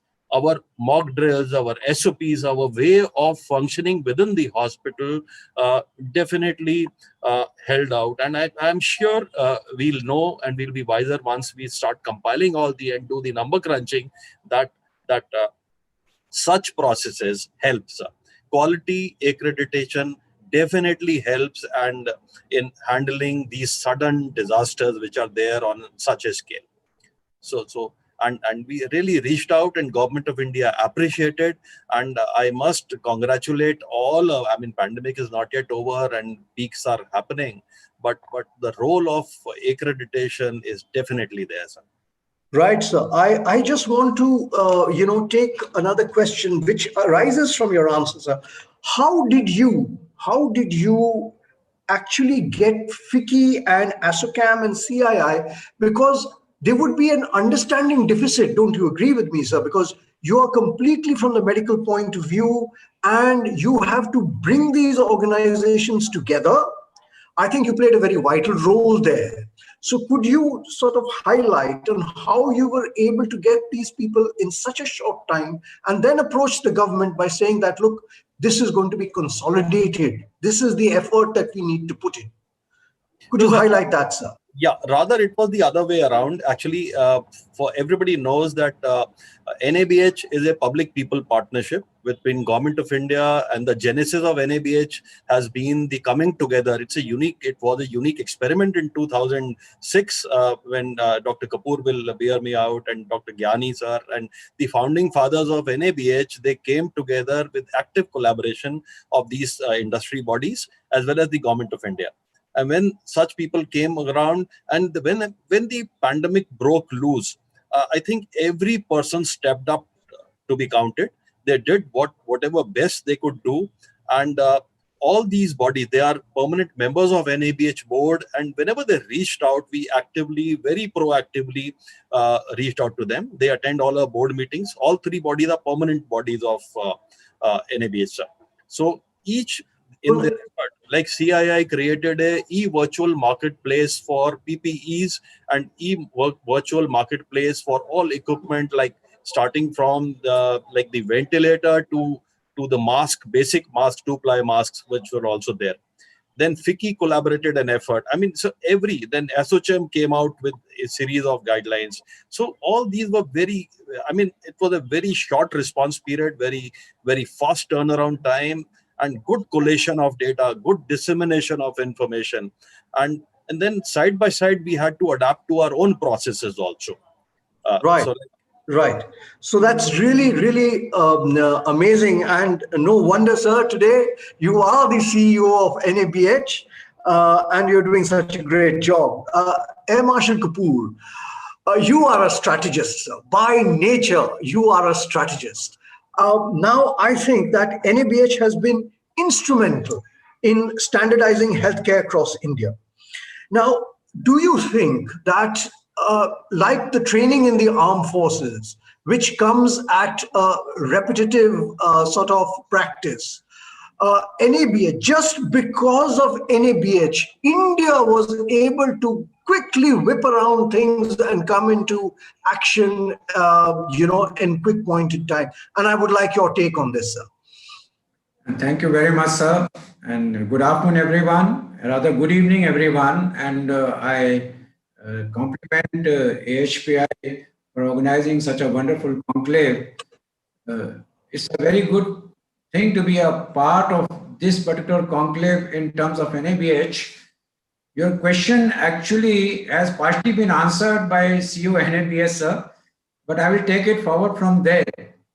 You know, when we thought about NABH way back in actually 2005, we thought about it under the dynamic leadership of Dr. Girdhar Gyani. And we realized that we need to streamline NABH into an organization which can reach out to everyone across the globe. The only way to ensure that our patients remain safe, only way to ensure that our staff who provide healthcare, they remain safe, the only way to ensure that our community and the environment remain safe was to have some sort of a standard wherein everybody can identify themselves with the process.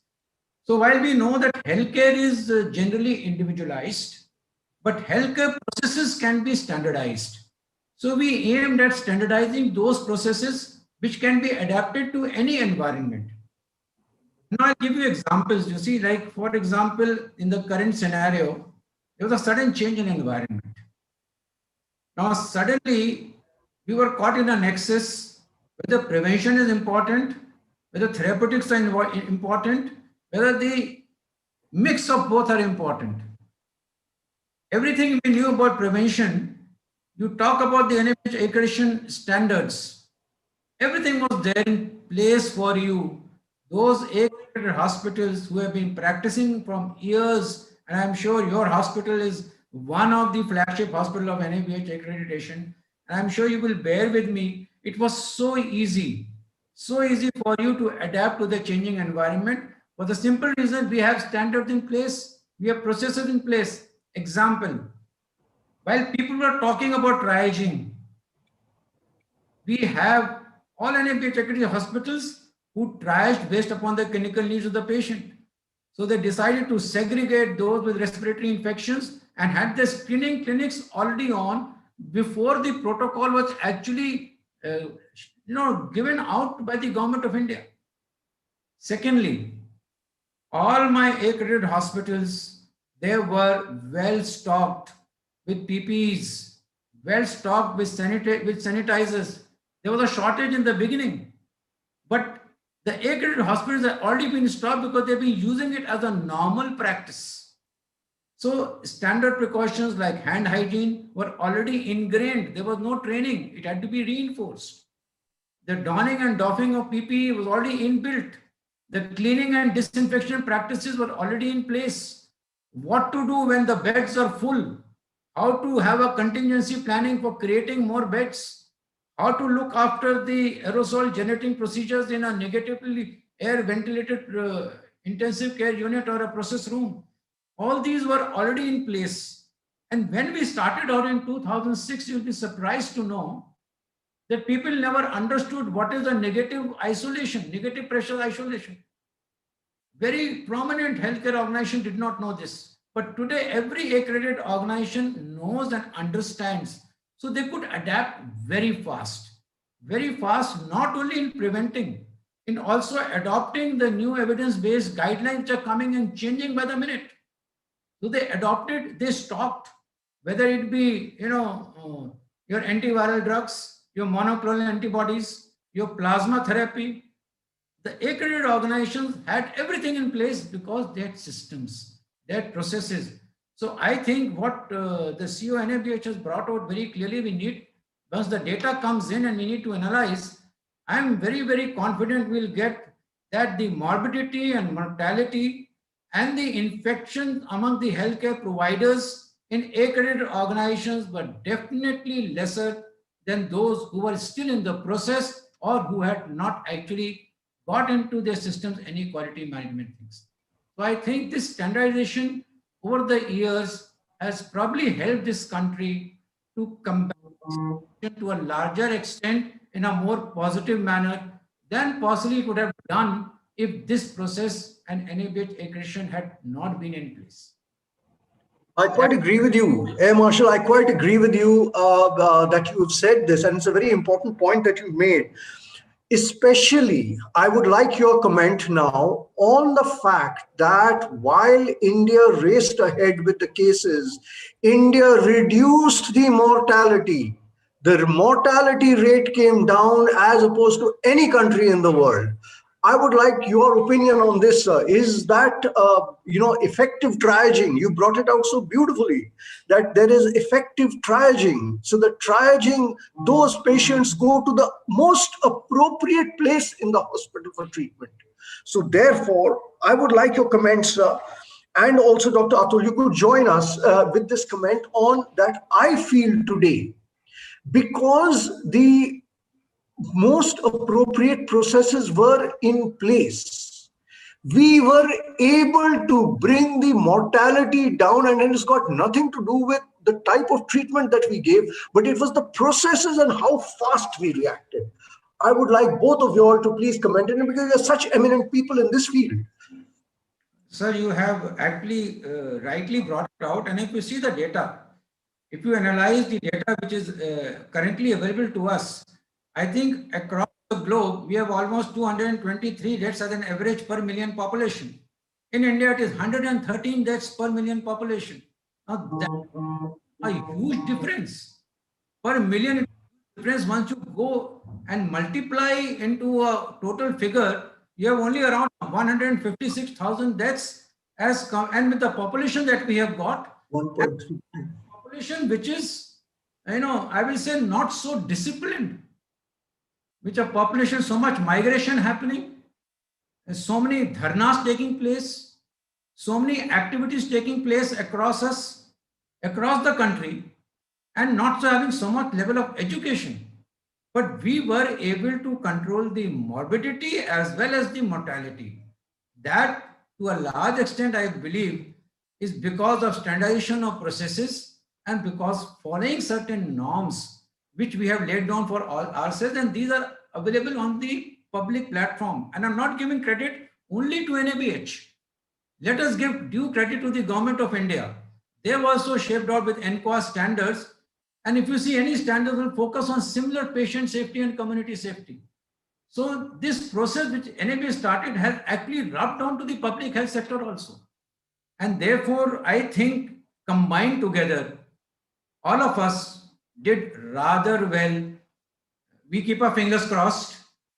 It's maybe too early for me to stake that claim, but I feel so far we have done rather well, and we are surprised the more developed and more so-called knowledgeable world about health outside this country. That's my take on it, sir. Dr. Atul, your take, sir, your take on this. I think we've done a remarkable job, as Air Marshal has put it, that as compared to developed countries, and I am targeting JCI. I do not think NABH is second to any in the world. So I feel that these Indian standards were well understood by everybody, and that was the quick pickup, sir. So how do you feel about it? No, definitely, sir. Without, I think, to be fair, it's been a collective effort. Without going into the merits of or the demerits of the competitive organization, I think they did fairly well. There may be unknown factors, but to like Lieutenant General Air Marshal Kapoor said, to be fair, I think it is the leadership of the country. The government stepped in. They took control of the situation. As a code blue team, everybody knew who's in charge. Then they collated and centralized all the information so that myths are busted. There's a steady dissemination of all facts and right facts and figures. There's a control in PPE, starting from PPE to ventilators. So there was a precise information gathering as well as disseminating and then implementing also. And we see that in vaccine also. So it's the top leadership. But I totally agree with you when you say that our Atmanirbhar, totally homegrown, self-reliant standards are easily understandable. They are easily implementable. And that will go a long way in propagating the message of quality. And please allow me to just add one more line, sir, that we have seen after introspection, we have seen that no doubts, these are all NABH accredited facilities are the islands of excellence. No doubt about it. But today, we must not be satisfied by creating these more islands. We have to take this message of quality, and that's a mandate given to Quality Council of India and NABH. We must truly disseminate it to tier 2, tier 4, tier 6 and 7 cities also, and inculcate and create a culture of quality by telling them about basics of hand hygiene, communication safety, surgical safety checklist, etc. The basic patient safety goals, the medication errors and everything.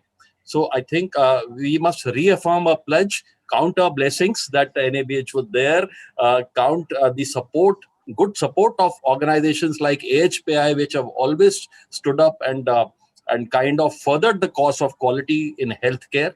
And we must reaffirm our pledge that we must use our collected resources to take this message of quality far and wide. And we must not rest till the last man in the line is benefited or covered. So that's a small submission. And I think NABH has been very privileged and honored to be a very small part of this success, in case we can call that, as Air Marshal Kapoor said. No, Dr. Atul, I'm not going to let you go in a hurry. I think that the NABH's quality, as you mentioned, is very focused on patient safety. Is extremely focused on patient safety. So therefore, sir, what do you feel that the patient safety culture that NABH had created? I'm saying that there was a culture created. It has been a culture which has been created by NABH in the healthcare space of India that has actually resulted in lower mortality. How do you feel, sir? And I'm going to take the same question to Air Marshal also. No doubts about it, sir. No doubts about it. But to be a very objective, I can say that there are nearly a lakh of hospitals in India. There are, small and big, if you were to define hospitals. Most of the bigger hospitals, they are accredited, most of them.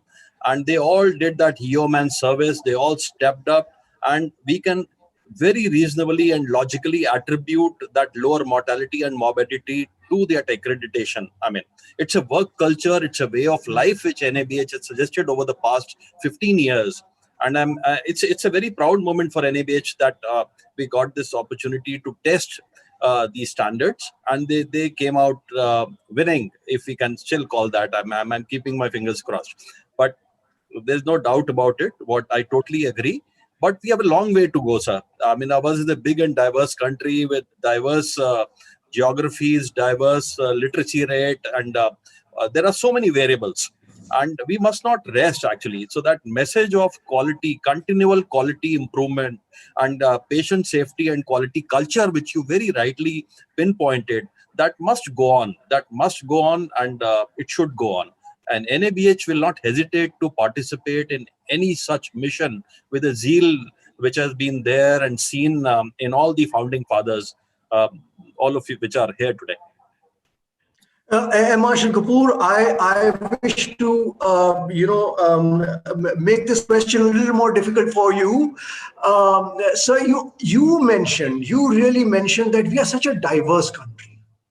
We are such a diverse country in our thinking, in our mannerisms.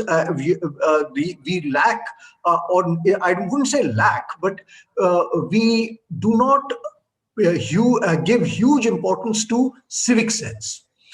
In that scenario, we understood patient safety. So therefore, what do you feel is the role of NABH in cutting across all these barriers and actually are telling people that patient safety is prime most? If you get patient safety, you automatically get quality. Okay, yes. You see, NABH is also planning for conducting certain events will come in a future point of time. I don't want to, unnecessarily leak out certain information which I am not a part of the administrative running of NABH, but the permission of the CEO of NABH. Patient for patient safety is a concept that we have been talking about and we have been discussing in various meetings, which is to be taken forward by the CEO of NABH, and the manner in which it is being planned for it. The time has come for us to now involve patient not only through the healthcare organizations. You see, our standards are very clear on that every healthcare organization has to educate the patient about his safety. We are not talking only curing the patient. And like I always put it, the preventive aspects of disease is very much a part of the curative aspect of the particular ailment. Similarly, we now need to reach out to the public, and this we can reach out only through our accredited health organizations and through our bodies like AHPI, who would like to say that this is an organization where your inputs, your feedback, your concerns will be moved forward, provided you come forward. That is what we call it, the patient for patient safety movement. Now, this is the next step. It will take some time to be implemented because the strategy involves cooperation from a lot of bodies, involves the state governments, and health is a state subject in this country. So you have to reach out to individual state governments. So we plan to do this, and I'm sure it will be taking shape. And in future times, you will hear that how we are trying to engage the community in their own safety. Sorry, sir. Dr. Atul, may I just take a line from Air Marshal here? Accreditation must be understood. So therefore, patient to patient safety. So that means there has to be an involvement today. And do you feel that because of NABH, we were easily able to reach out to people to ensure that they also participated, because they knew that there were certain standards which they were also responsible for? For example, your education of family and relatives, sir. This education of family and relatives, do you feel that this is what Dr. Air Marshal is referring to by saying that it is patient and patient? Correct, sir. Very correct. Though not so much as I would have liked to. I mean, the brand recognition, the logo recognition, it is there, no doubt about it. It's growing, but we are a young organization. I mean, I love to call myself teenagers, actually. We are just 15 years old, not like JCI's 70-year-old granddaddy. But the only point is that culture is growing. And with all your blessings, all such programs, all such wonderful initiatives of AHPI and other organizations, I'm sure the day is not far when the logo recognition will create a huge demand from the patient for quality. and that trigger will rope in all the dormant hospitals and healthcare facilities. I mean, there's a movement. I mean, this year we have seen that there's a 137% year-on-year budget expansion which has been proposed for the financial year in the realm of health. Nowhere else, I mean, where this has been such an astounding allocation and richly deserved allocation to the health. But the variables are many, as Air Marshal Kapoor sir said, that it's a state subject. So each state, I mean, the people are, they have to suffer whatever the government throws at them. So there has to be a central policy. People have to rise up and demand change, and public facilities also have to be more accountable. The costing has to be looked forward, and at least the pandemic has forced all of us to introspect. Not only introspect, a discussion has started now. A pan-India, pan-global discussion on the importance of creating good quality health facilities is now there, which is a very good beginning.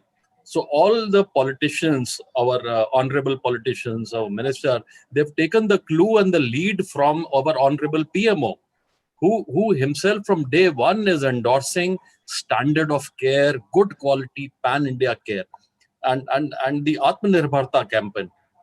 So I think the time is just right.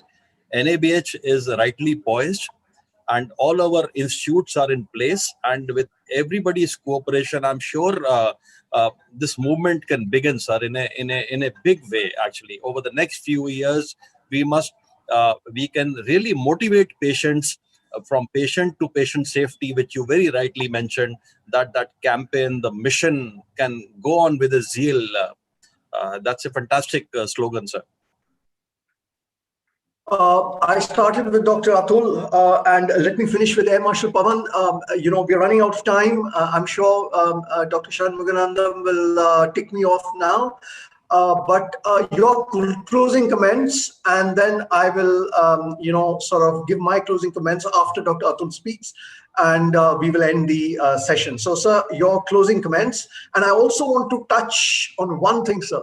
How do you feel today that you were one of the founding fathers of NABH? How does that come into your being? Okay, very difficult question to answer when, Dr. Gyani also is here. I actually give him all the credit for, going about on road. We were just contributors, and I was the coordinator of technical committee at that point of time. I don't know how did Gyani sir manage to get me, and how did he come to know about me, because I'm a very nondescript performer in my own organization. So it's all credit to him. But yes, we feel very proud. Air Marshal, I beg to differ. Air Marshal, I beg to differ. If you were nondescript, you would not head the medical division of the Air Force. So, sir, you're being extremely modest. Please carry on, sir. Please carry on. No, for us, it is a matter of great pride. But we could not have gone ahead with our efforts had it not been due to the cooperation which we received from the Ministry of Health and Family Welfare, from all the healthcare organizations who initially came forward to adopt these standards, and then they became the actually benchmark for others to follow, that they have been able to do something better than the rest. Then that internal and external competition became more and more evident. We went to ISQA, we got our standards accredited by ISQA, and then rest is all history. I would not like to go into history, because history has taught us lessons too, and we have tried to progress with those lessons. The future is very bright for this country as far as healthcare delivery is concerned. I have no doubt about it. The manner in which all sectors, be it public, private, trust, society, or the government, the manner in which they collaborated, people gave up their welfare. People came out in front, and rightly they became warriors. And because of this combined effort, we know that tomorrow when a similar challenge occurs, we are ready for it. And I'm sure with the efforts of the current CEO of NABH, we are going to reach out to a lot of people across the country and able to do much more justice and much more benefit to a larger chunk of population than what we have been able to access to till now.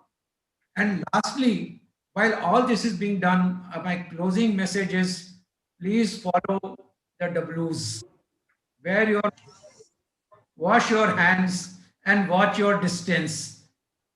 And of course, hope and pray that we have combated it, and by God's grace, only a future which is going to be full of healthy population, healthy people, and our hospitals and healthcare organizations will follow healthy processes to ensure that the country is well on its road to being a healthy country. Thank you very much. Dr. Atul, your comments, sir, your closing comments. Sir, I must only say ditto, ditto, and amen, amen, and I can get away with it because sir has said everything in such a crisp and summarize. But I think the last line, in one line, we must come together like never before. We must share our resources, take this message far and wide, and we are only as good as the weakest link in the chain. So we must empower all these smaller setups. We have a duty, I mean, a national duty, a human duty, a moral duty to create that culture of quality in healthcare. Take quality to the last man in the line. We have to take that message, start with the basics, and keep building on that very strong foundation. I mean, any organization is as good as the foundation only, sir. And I feel very privileged in this seat today and sitting under very tall footsteps, because it's been built on a very strong foundation of propriety and probity, a very strong foundation of moral ethics. And that zeal, if I can only contribute and the entire secretariat of NABH can participate, we'll all consider ourselves very, very fortunate. So thank you so much. We must continue this mission, sir. Thank you. We are running out of time, sir. So I will give my closing comments.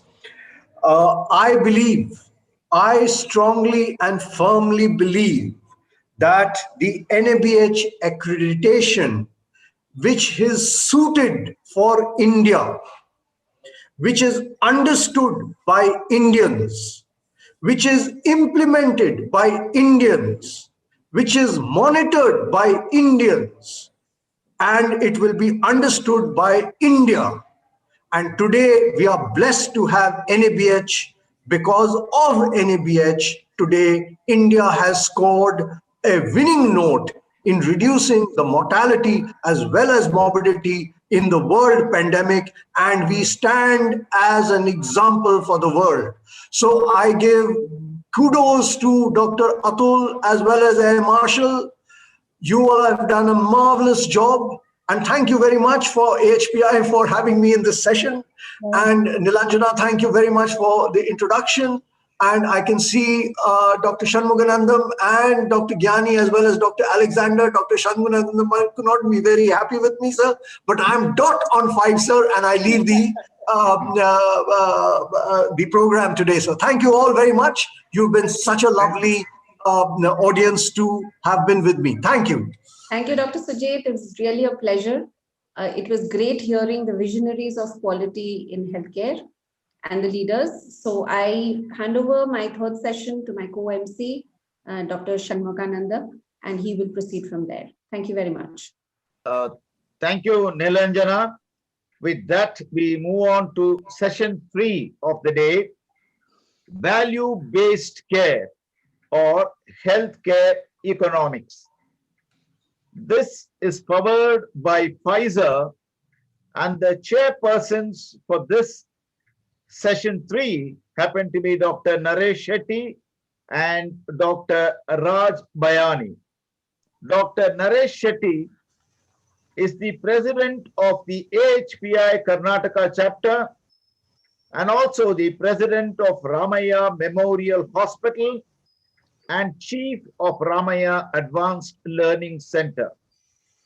Dr. Raj Bayani is the president of Federation of Indian Physicians Association, the United States of America, and he also figures on the Who is Who in America in medicine and healthcare. Over to Dr. Naresh Shetty. Thank you, Shanmuganandan, for a very one-line introduction. And I think we go back to action. I must submit that this basically event that we are talking about now, whether it's value-based care or whether it is pay-for-performance model, which we have been talking about, basically we have started learning from the United States example. And all the people that are here now are basically practicing in United States and have looked at the good and the bad as well as the ugly side of treatment. And I think in a major democracy like United States, where the public decides what they want, and in India, which is one of the biggest democracy, I think we must leave it to the public to decide what is good for them. But I think before we make our own assumption, let's go on to the program per se. I request Dr. Raj Bayani, the President of the Federation of Indian Physician Association, to start the meet.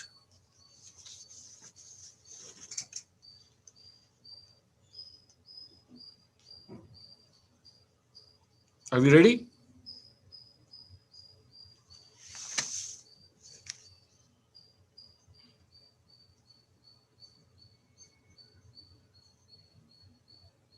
Yeah, Subodh Agarwal is the chairperson of practice management at FIPA, USA, would be also talking to us about pay for performance model. Dr. MS Arun had his initial training in India, then went on to United Kingdom and then finally settled in United States in the last 30 years as a senior medical director. Dr. David, who actually is a finance person, I would be talking about how things have changed over a period of time in the United States. And Vinod Shah actually is an example. Vinod Shah is 80 years and has made very, very good thing. And he has about 1,000 people working in Mumbai as a backup for his unit in the United States. And I think there's a lot to learn from them.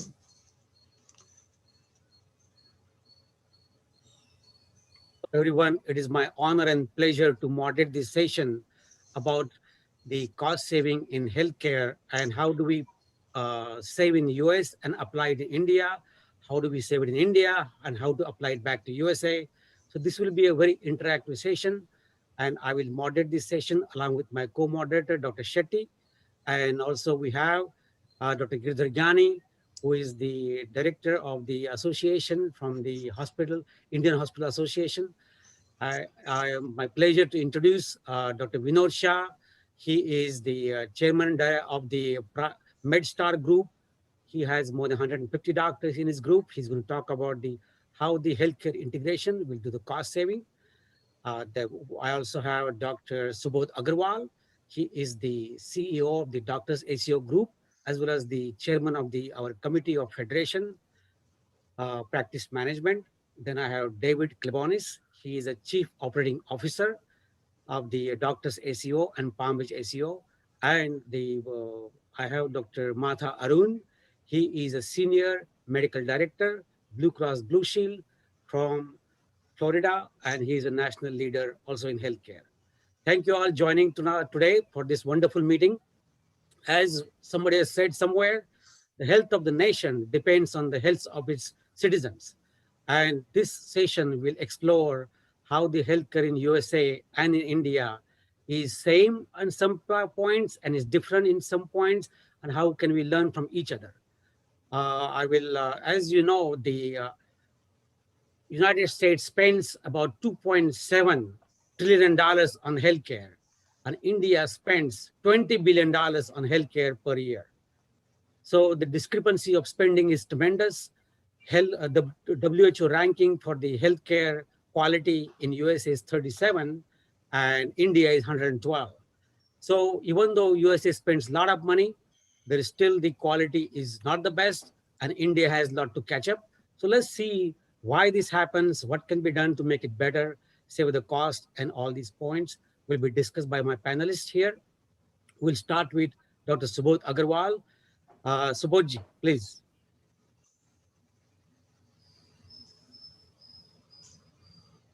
Thank you, Raj. Being a friend, inviting me for this great presentation here. And I have to tell you that American healthcare is in trouble. And I'll tell you why. I'm going to share the screen, and so you can see my screen. Can you see that? So America spend more money than any nation on earth. And as you said, Rajbhai, the quality of the care is still low. We have problem. We spend more money on healthcare than total money we spend on infrastructure, military, and education. And despite of that, our longevity is lower than a lot of other nations. So there is a problem, and we know what the problem is. We have chronic diseases, and 75 cents of each dollar goes to chronic diseases. That's one problem. The second problem is that we have waste in healthcare. This is the data from 2012, where we said that almost $1 trillion of the healthcare of $2.6 trillion was healthcare waste. So in order to reduce waste and improve the care, as well as reduce the costs, the Congress continue to bring new laws and trying to figure out what we can do to reduce the cost, at least hold the increase in the cost and improve the quality of care. So in 2015, the macro law came up, basically based on that instead of volume-based payment, the government, especially the government of Medicare, will start paying the physician based on what kind of quality of care they provide. They have, in that year, in 2012, they started a ACO program, which is a accountable care organization, and anybody can create a accountable care organization in America. The requirement is they have to have more than 5,000 Medicare fee-for-service patients, and they're able to show that they can reduce the costs than their benchmark. So if they reduce the cost, they share the saving. So in our case, Doctors ACO, like for example, in 2019, we have like 16,000 patients, and we took care of them. And then we have a benchmark of $150 million.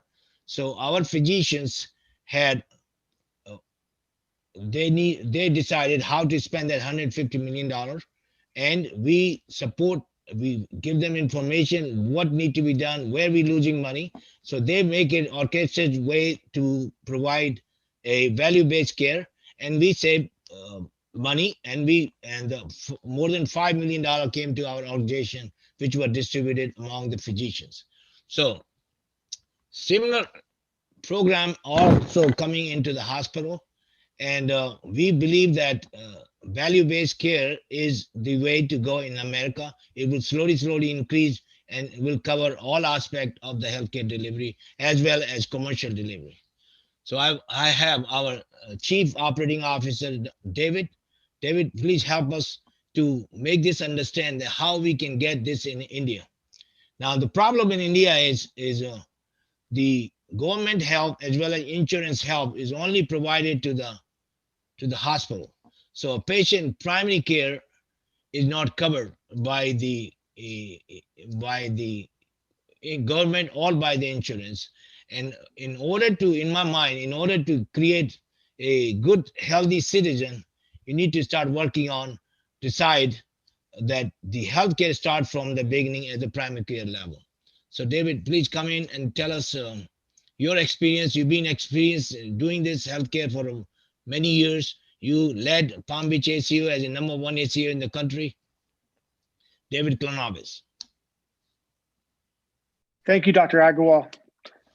So I wanted just to give a quick background on value-based programs. So there's a misconception that potentially they're lower cost and lower quality, and that's not the case. We practice a program called the Triple Aim, and what that means is that you produce healthcare that is higher quality, lower cost, and a better patient experience. And our organization in particularly, we're able to save our government money because we keep our patients healthy. And what's really great about these new value-based programs is they align the incentives. So formerly, our physicians in our hospitals, the only way that they could make more money was by providing more services. And they knew that. And guess what happened year after year is they provided more services. So what happened was the government and some of the insurance plans, they got smart and they said, what if we align the incentives so that providers could take better care of the patient and make more money? And they created a variety of voluntary programs. It wasn't mandatory, and various providers did it innovatively. And what happened is that doctors and hospitals, they found innovative and creative ways to do a better job for their patient, and they were able to make more money. The program that Dr. Agrawal described has been in effect since 2013 and has saved the government nearly $990 million while also improving quality and while also improving the patient experience. And the way they did that was by taking data that the government provided and then taking the incentive and then creating more care coordination by creating more preventative care and by doing better preparation before and after surgery. And that was able to yield these great results. But these programs are here to stay in the United States because our government cannot survive without providers being incentivized to do a better job for their patients, for higher quality and for less cost. Thank you, Dr. Agrawal.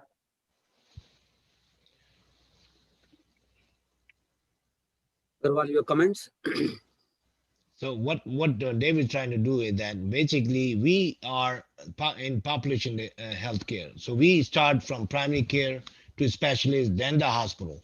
The hospital portion, we save money by preventing patient going to the hospital, trying to keep the patient healthy and happy and stay in our office.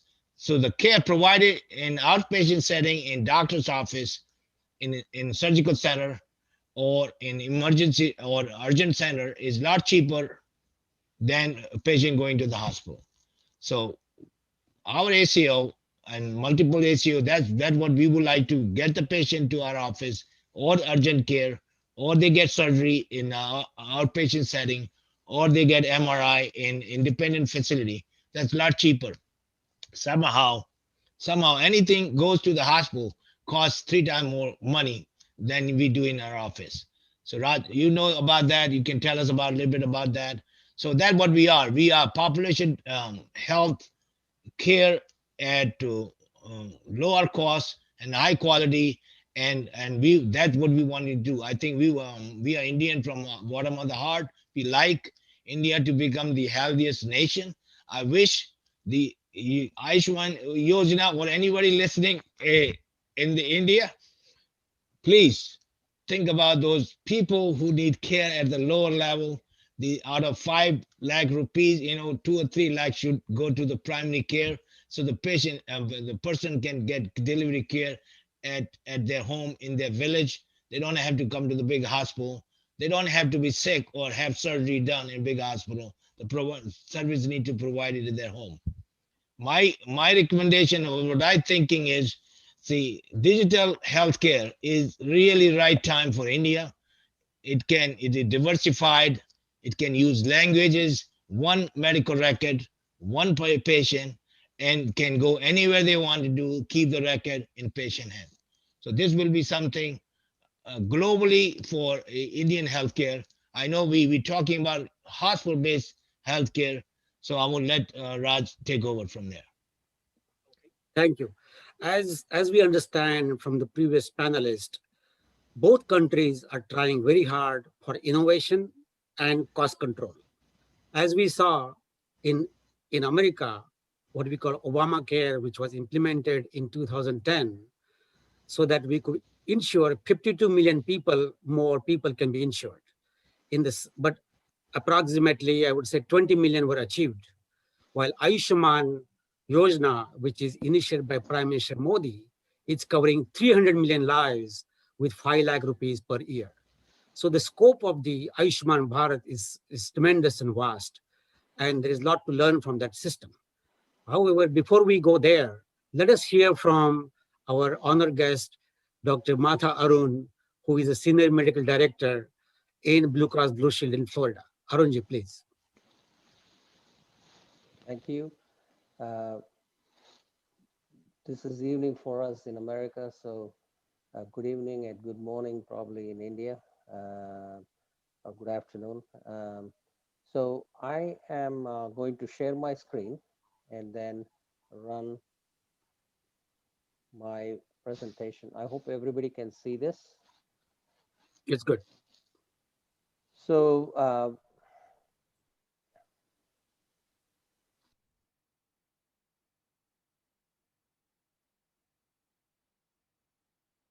this is my brief biodata. I did a general surgery, FRCS residency in England, and then general practice, and I am board certified by the American Board of Family Medicine. I have a master's in public health and master's in business administration. I have been in value-based care for over 9 years now, and I served as an executive medical director in San Antonio, Texas. I was a chief medical officer for Aetna. I was a corporate senior medical director at Humana. Now I'm in Florida. So the bundled payment, that's what we're going to talk about. There are different aspects of value-based care. There is the ACO, which is a shared savings model. And then there is an upside and a downside and a risk model in shared savings. There is a pay for performance in value-based care. And there is also the bundle payment. So the bundle payment was actually started in 1984. And I think, when I look at India, they are actually doing bundle payments. So when you go to a doctor's office or you go to some specialist, what is the cost of doing some surgery? They tell you this is the approximate total cost of care. So they don't itemize it by facility cost or physician's cost. So there is, to some extent, some of that practice. And previously, we know that in India, there was the surgery for cataract used to take 1 or 2 days in hospital, and the recovery and all that. Nowadays, you're able to do cataract surgery for thousands of them in cataract camps. And also, Indian surgeons are pioneers of some of the areas of cardiovascular surgery. Dr. Devi Shetty, who performed the heart surgery, coronary bypass surgery without the heart-lung bypass. So there are very innovative surgeons and very capable and efficient surgeons in India. So here in USA, they started this in 1984 in Texas. It was a heart institute, and they said the Medicare pays us $25,000, but those people who are not eligible for insurance, let's do a bypass just for $13,800. So you can see it's almost half the cost of what an insurance would have paid them. So what they do is this bundle payment, it includes everything, and then it gives the freedom to the surgeon or the physician to manage the care within that cost. And if they generate savings, the savings are shared. And those margin of the physician's fee is shared based on whatever percentage of savings. So that increases the incentive for the surgeon. So the RAND Corporation, which is one of the medical economics company in the United States, they suggested the healthcare spending can be reduced by 5.4% by using this bundle payment model. It's called the Prometheus model. Prometheus is just provider payment reform for outcomes, margins, evidence, transparency, hassle reduction, excellence, understanding, and sustainability. So this Prometheus model outlines an episodic care. So if you take an episode of coronary artery, ischemic heart disease, cardiac catheterization, or if you take a total knee joint replacement or a hip joint replacement, you can use it for hysterectomies, you can use it for other areas of women's care like the prenatal care. So what it does is it outlines the pre-surgical care pathway, so your appropriate selection of the patient who will have minimal complications. They go through the surgical process and they are able to go home immediately. Previously, for example, when you had, so there are like 21 defined conditions, which I just mentioned.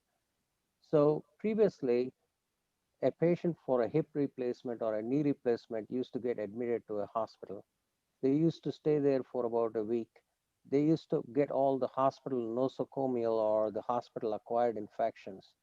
They were exposed to it and they used to get complications, wound infection, and then the prosthesis infection. All this was a higher rate. So as technology evolved and as the surgeons got more skilled, they felt they could do this surgery not necessarily in a hospital setting where you're doing appendix, where you're doing bowel surgery and all kinds of stuff, but take it to an ambulatory facility or what we call an ambulatory surgical center. So it is a bit of a sophisticated nursing home equivalent in India. It doesn't have to be a big Apollo hospital. It can be a sophisticated nursing home where you can perform this day surgery and you can also perform arthroscopies and other procedures. You can perform the knee hip replacement, the hip replacement. The patient comes in the morning and they are prepared for surgery. They have the surgery. The post-surgical observation is done within the ambulatory center. The patient goes home the same evening. They even provide nerve blocks for knee replacement and hip replacement so the patient does not feel the pain. And they are able to mobilize within 2 or 3 days, they are back and they have restored their mobility. They have avoided the complications of infections in the hospital. Their lifestyle is almost back to normal within a couple of days. They have avoided going to a rehab facility after surgery. So they are on their own bed, they're in their own home, and they're eating their own home cooked meal. So the member experience, we call patients members here. So the member experience is very good. The total cost of care went down because the patient did not stay in the hospital for 7 days, and the surgical facility, the ambulatory surgical center, which is facility 24 according to Medicare classification here, and inpatient is 21 and a SNF is 31. The ambulatory service facility, because of their overheads being much lower, their reimbursements are much lower. So if you have a bundle payment, and I'll go through the financial example later. If you are given a bundle payment and if the inpatient facility costs $15,000 for just the hospital fee without the surgeon fee or the anesthetist fee, it could cost only $7,000 or $8,000 to do the same type of surgery in an ambulatory setting. So that generates big savings in the total cost of care and bundled care. So there are two types of bundled payments. There is one is a prospective, which is like a capitation. They give you up front. They give you so much money, and they say you got to manage within it. If you go over, you take the hit. If you go under and you generate savings, you keep the money. That is a prospective model. And there is a retrospective model. They take an average of the cost of doing, say, for example, the hip replacement for this surgeon in this demographic area. What they look at their claims and they see what was the total cost of care for a hip replacement over a period of 3 years. They average that cost. And then they say, if you do this surgery instead of doing it an inpatient and do it in an ambulatory setting, we will fix a cost. And that is the total cost of care that you have to be within to generate savings. Say, for example, this is a bundle payment, say for knee replacement. Your pre-surgical assessment and labs, it costs, I put it in terms of dollar signs to show you the magnitude of cost. The biggest cost is, of course, the facility fee, that is the ambulatory facility versus an inpatient facility. These are all the costs that are incurred in a total knee replacement, pre-surgical assessment, physical therapy, anesthetist, surgeon's fee, facility fee, post-operative rehab, readmission to hospital, ER visits if the patient has a complication, the prosthesis fee, medication fee, and ancillary costs. So if you enter into an upside bundle payment from a retrospective model, we decided that you can maintain this within a $25,000 cost. And the actual cost for that orthopedic surgeon for that patient when he performed the surgery in an ambulatory facility was only $20,000. So they generated a savings of $5,000. So with that 5,000, you can do a 50-50 split, and you can negotiate a contract. You can do a 60-40 split. So where they keep, 3,000 and they give you 2,000, it's a 60-40 split, or they can do the 50-50. Supposing they say, no, we want to take a full risk in terms of saying that if I go much lower, I want to get higher than 2,500. So their cost was only $20,000. So the orthopedic surgeon, after having his physician fee and paying all the fees above, he generated a 5,000 savings, but he had to give the $2,500 to the payer, the insurance company, because the contract was a value-based bundled care arrangement. But if they say, no, we don't want to give you that much money, we want to keep more, then if they went over, supposing they went to $30,000 instead of keeping the cost to $20,000, now they have to split the loss. They have to lose $2,500 and the insurance company loses $2,500. Supposing they were able to do this at 20,000, as we said before, and they said, we are going to take upside and downside risk, and then they keep 80% of the savings, which is $4,000, and they give the insurance company 20%, which was $1,000. So now the surgeon got 4,000 more than or the overall total cost of care. He also got his fee for service. I mean, so all this 20,000 is paid as a fee for service. So the insurance company pays for all these categories: the surgeon, the anesthetist, pre-surgical fee, and the surgeon got his initial fee and he gets the extra incentive from the bundle payment. So in the Indian model, what I can think of is that with the Aish, the Iogen, I'm not able to say that, but whatever the Prime Minister has introduced with this 5 lakh, I think there is going to be an increased demand for patients who would otherwise postpone or will not go through surgery. They will suffer from chronic pain in their hips and knees with the degenerative joints, or they will avoid bypass surgeries. They will avoid, other types of surgeries. And then, now that the government is willing to give them that subsidy and payment, more and more people want to get this surgery and get relieve their pain. Say, for example, the degenerative joints, hip or knee replacements. So with the increased demand comes the drive to increase the beds in the hospital. That's called the churn to meet the supply. And the hospitals may have to open a day surgery or an ambulatory wing in their hospital to cater to the demand so that they can manage the fixed costs. So the idea is if they bring the fixed costs down by increased demand by the members, they are able to generate more savings with each episodic care.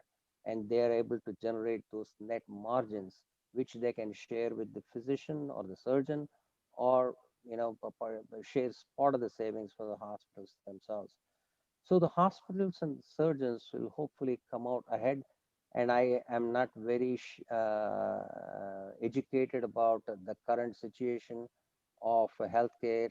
So I'm sure with this kind of arrangement, and if you look at the itemized cost, you can try to minimize or you can try to decrease the fixed cost and try to shop around for a variable cost. I mean, if you can shop around for prosthesis and other variable costs, you can address that and bring the total cost of care, and therefore more and more of our fellow Indians, brothers and sisters of the Indian um, people can be served with the healthcare and with the new scheme launched by our Prime Minister. Thank you very much for your time. Thank you, Dr. Arun. That was a very well demonstrated and illustrated presentation about how the bundling will work and how it will save the money and how it can be applied in the Indian setting. Now I will request our next speaker, Dr. Vinod Shah. He is a chairman of Board of Trustee of Indian Federation Association, where I serve as a president. He is also chairman of a very successful multi-specialty group called MedStar, which has almost 150 doctors serving the rural America. And his unique perspective, how this healthcare integration will save the money, will be very, very educational for all of us. Thank you. Vinod Bhai, please. Let me see. He's on mute. Vinod Bhai, you are on the mute? Yeah. No. So can you bring, okay. So I think one of the most important thing, and I think when you see, it's only a few slides, but access is extremely important. If you don't have access, you have a serious problem. And America has a serious problem in spite of spending all the money, we do not have access because of a variety of reasons I'll show you. So my theme, and I have always said, the access to care save lives. And I can give you example after example. Next slide, please. So it's 50 years in America now. I mean, I came in 1967, just 1967. And this was presented to some of the executive in 2017, spending 50 years. If you really look at it, when I came to America, total healthcare cost was $70 billion, $560 per capita, 5.6% of GDP. 99% of physicians were in private practice, and access was limited at that time. Today, we are spending 3.2 trillion, 9,160 per capita, 18.5% of GDP. And most physicians are now part of some sort of a healthcare system, and access is still a problem. So who really has benefited if you really look at it? If you look at the stock price of the insurance company, it has all gone skyrocketing. It hasn't helped the doctors. It hasn't helped the health system. It certainly hasn't helped the patient. The people who have really taken a big chunk of money are the insurance company. And some of the executive gets the reimbursement, which are absolutely unbelievable. So the challenges are there. Next, please. The challenges are there for everyone. The patient, they need an access. The provider, they are working under a lot of strain. Health system, really reimbursements are declined. The cost is very high. There are high deductible insurances. Sometimes it's very difficult to collect money. So they have the challenges. Next, please. And from the physician's perspective, if you really look at it, there is an enormous burden with, electronic health record is important, but there is 4,000 clicks per day. Instead of really caring for people, sometimes people are sitting and spending time in creating a note on electronic. There is an enormous shortage of the physician. There is a high burnout. So, really health system, in spite of spending money, has so much problem. The next slide, please. And if you really look at it, across the country, the wait time for new appointment is ranging from 13 to 45 days in a Boston area. And, for all specialty, 18.5 days, and primary care, 19 plus days. Next, please. And physician burnout is a state we cannot afford. 54% of the physician shows at least one symptoms of burnout. And this was from American Medical Association, that physicians are under extreme pressure in today's climate. So taking all that thing, I want to share with you my experience. So the next slide, please. And this is the true example of my group. I have 130 providers, on top of it mid-level, but when you look at it, every single person is very happy. They get better paid. They have a high quality lifestyle. They have zero management burden. And after practicing for a long time, I partner with health system called MedStar Health, which is a 12 hospital system, 30,000 employee, $6.5 billion revenue organization. And we created a medical management service organization, MSO. My company and MedStar became partner, and we say we are going to provide value-based care.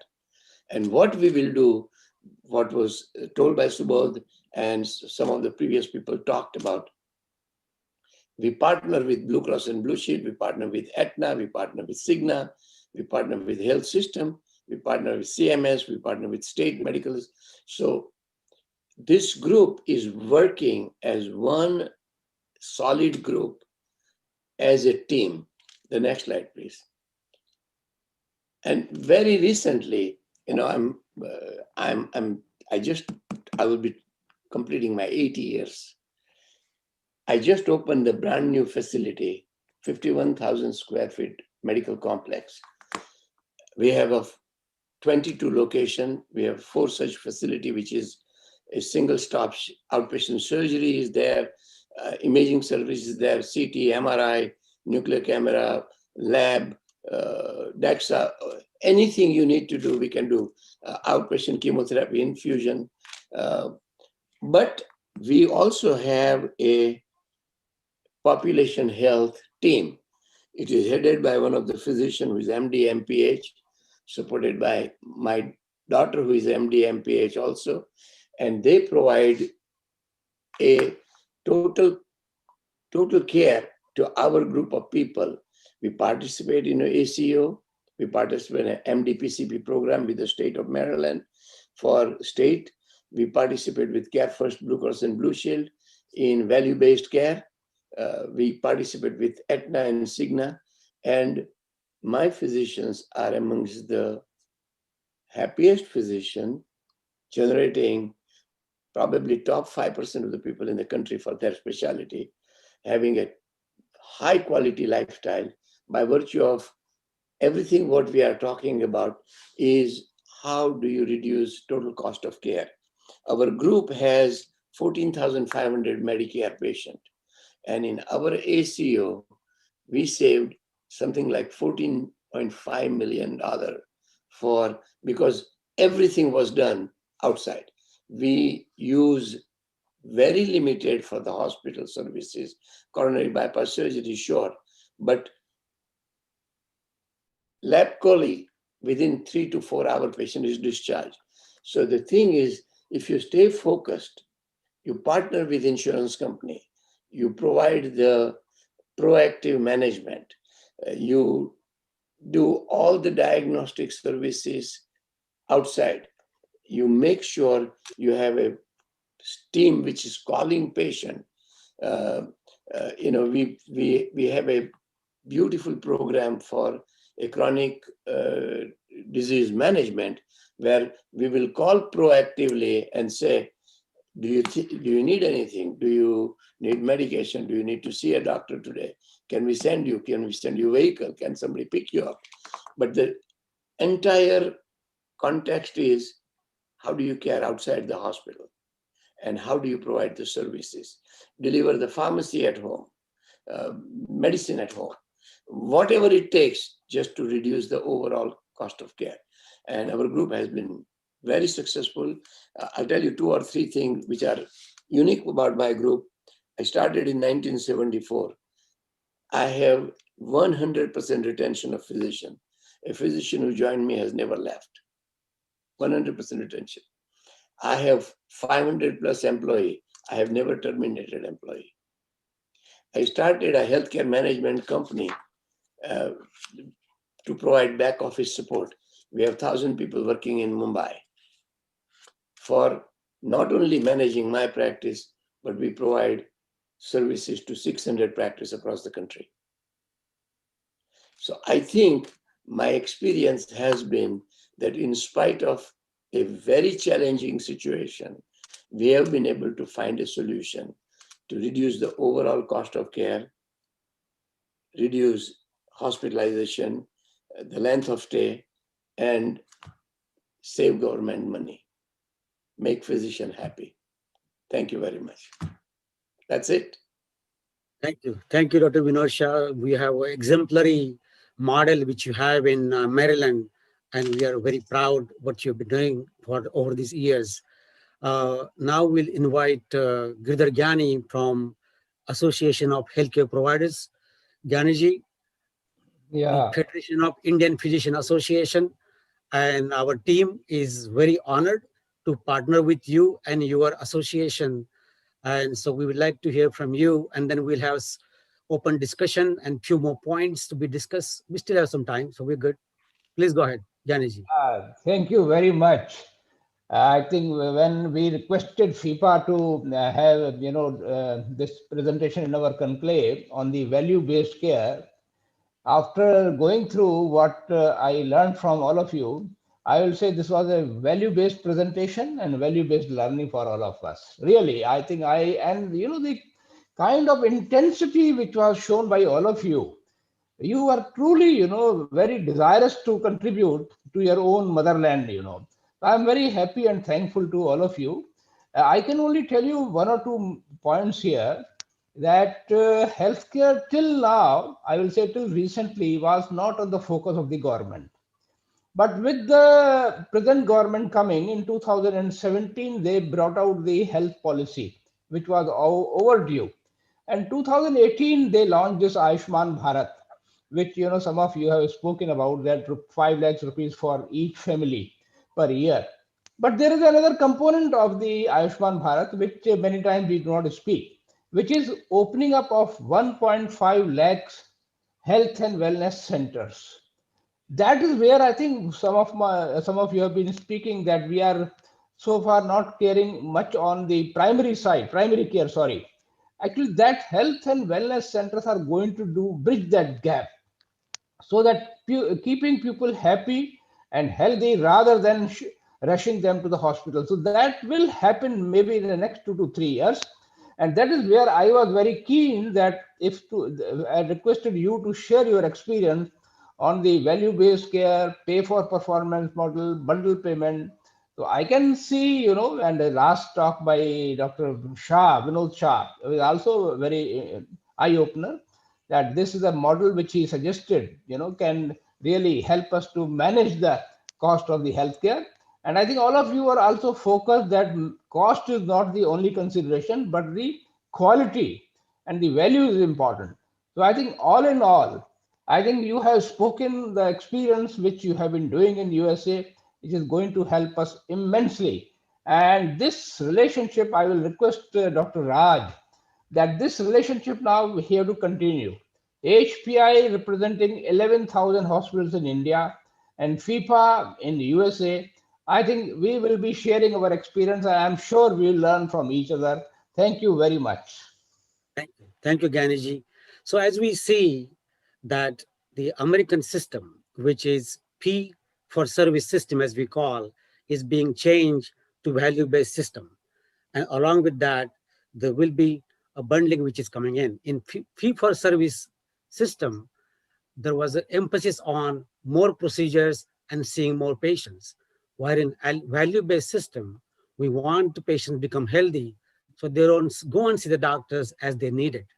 Now, there is always a question comes in, because as we know, the Indian system and American system, both are, as we call, decentralized healthcare delivery systems.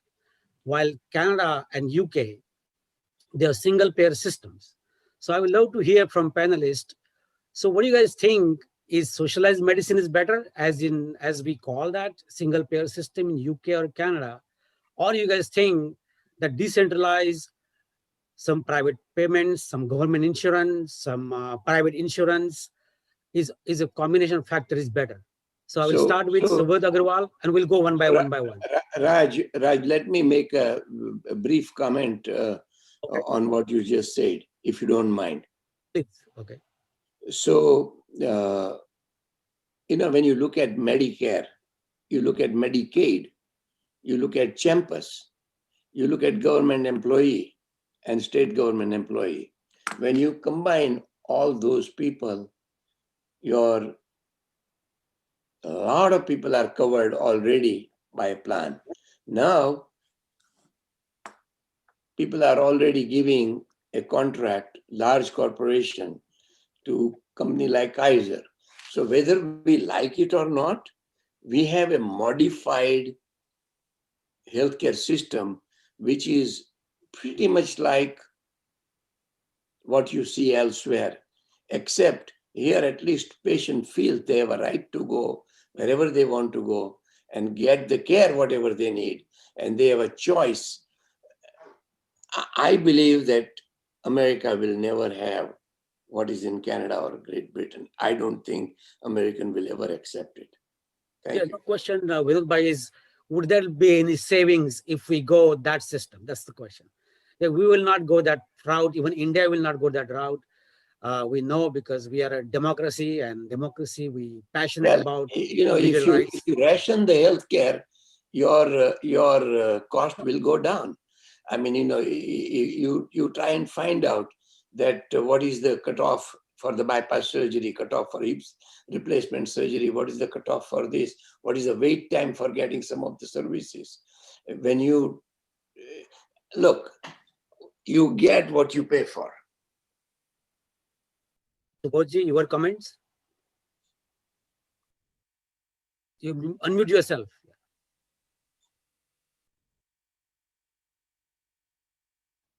I believe that the nation has to decide first who is responsible for their health. Is it the citizen or the government? If in Canada or UK decides it's going to be government, so let it be. Or if in America, it's public decide, listen, I wanted the best treatment for me and I'm going to willing to pay for it. So that's the way America is going to be. For like country like India, I think there should be two-tier system. There should be basic needs which should be provided by government. And after that basic need, if you want more, then it should be paid by the public.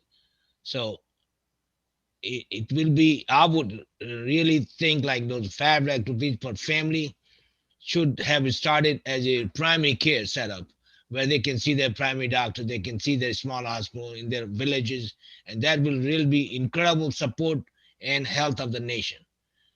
So that will be my suggestion or my wish, or what I would like to see. I think that when I see there's poverty here in US, there's poverty everywhere, but those poor people need to be taken care of if the power or rich people want to stay healthy. Dr. Arun? So, India has about 1.2 billion people. Little louder, And Dr. Arun, little louder. Yeah, India has about 1.2 billion people, and they have managed to provide health care for all of them. I have not seen people just, even when I was growing up and did my medical school, people were not dying on the streets because they couldn't get health care because they didn't afford it. There were government hospitals, there were private hospitals, and there were the university hospitals. So the care was provided 1.2 billion, and we are talking about 350 million here. And let me give you my personal example. I went about 10 15 years ago. I had the stomach bug when I went, and when I got admitted and came out, they give me a computerized, itemized printout for the 24 hours I stayed in hospital how many IV bags, how many, pain, Tylenol or paracetamol pills. I, I saved it. I brought it back to America and I showed it to my chief medical officer of the hospital and said, look at that. Look at what India has done. They printed, itemized every minute. But here, there was no transparency. Even to this day, they have to pass a legislation to provide a transparency of the billing of the hospital and the costs that the patient has incurred. It takes a legislation for that to happen. Even to this day, they are not giving you. When you are discharged from the hospital, the patient gets a bill but does not get the itemized bill for everything that they went through. The Indian progress in medicine, the competency and the compassion of the physicians in that country is able to serve everyone. With this new project, I think we were talking. I worked for 8 years in England, as you know, that is a socialized or the Canadian system. And I can give you a personal example. I came to America for 3 months, and then my 6-month-old daughter had fever on a Friday evening. My wife took my daughter to call the general physician. He said, I cannot see her for another 3 days. She said, the child has 104 fever, and I don't know if she will get convulsions. So he said, pray to Lord Krishna. And that physician was my friend, colleague who did residency. He knows me, and this is what he could do. So the waiting list for a knee replacement was 3 years. Patients used to die before they get knee replacement. Waiting list for a coronary artery bypass graft was 3 years. People used to go to India, to go to Delhi, they used to go to Chennai, they used to go to Mumbai, get their bypass graft and come back to America. So the socialized system will never work, and Good Americans will point. Yeah. never accept it. And Right. the freedom of choice and the free market solution to healthcare costs is the way to go. And India is making headway in that region. If their economic situation improves, that will set the role model for taking care of 1.2 billion people with a free market solution to healthcare. And America will be there looking at the success story. Thank you. Thank you, Dr. Arun. I think that's a good point. There is a lot to learn from Indian system as well. As they say, the Indian system is kind of mixed, where if you go to this Arvind Netralaya in South, every one patient who pays, they get to do 2 free surgeries. And it is one of the most profitable hospital, as they say in India. So this is what maybe is needed also in somehow in America, where we can figure out a way where people who, still we do have that Medicaid program where people don't have to pay any fees for their insurance, and people who can afford to pay and high pay income people buy the insurance. So there is a lot of similarity which happens. So what we need is the somewhat socialized heart for the medicine, but which is run by the corporate brains. So that combination will actually help to provide the excellent quality healthcare for all. As far as the India is concerned, as we discussed earlier, there are probably 3 things India can do, obviously, which is with this 1.5 lakh healthcare centers. And also, as you know, in India, there are 3 major issues. One is clean water, sanitation, and nutrition. So once we address that, that will be our preventive. The most important prevention will be done by those three things being provided to every citizen. As we know also, the second problem we have in India is the government and central government and state-run hospitals and centers. They are run very inefficiently, and the people don't trust the quality of care there. So if we can create some kind of public-private partnership, that's a lot of resources are wasted there, and people don't trust the quality. So there should be some implementation is required. A lot of improvement is required. And third point I would emphasize is what is taken, one step is taken in that direction is Ayushman Bharat kind of insurance scheme, where there should be multiple such insurances at central or the state level. Are it possible the Ayushman Bharat can provide one whole, like a Medicare system here. And then I think that will, all these factors together, hopefully we can see a lot of things happening in India. The change is coming, the ball is in motion. Modi ji has said he wants to achieve healthcare for all by 2025. So he has 5 more years to show. And as per his record, we all know that he can get things done. With that, I will give every one of you to give concluding comments, and then we'll wrap up the session. So we'll start with David. Please go ahead. Any comments from you for last minute? Just 1 minute comment. Dr. Bayani, I wanted to comment on that last question. Is Medicare is putting healthcare in the hands of the provider, and they're making moves to remove the middleman. They believe if they put more money in the physician's hand, more money in the hospital's hand, then that's where the patient is going to benefit the most. But I would urge, as you're considering programs, is put real goals in place. So you're going to get so much value to the Indian public if you can reduce readmissions to certain thresholds, increase mortality, increase preventative care. And I would urge you to follow Medicare's path in giving that money to the providers and reduce giving that money to other folks that maybe don't add as much value to the patient.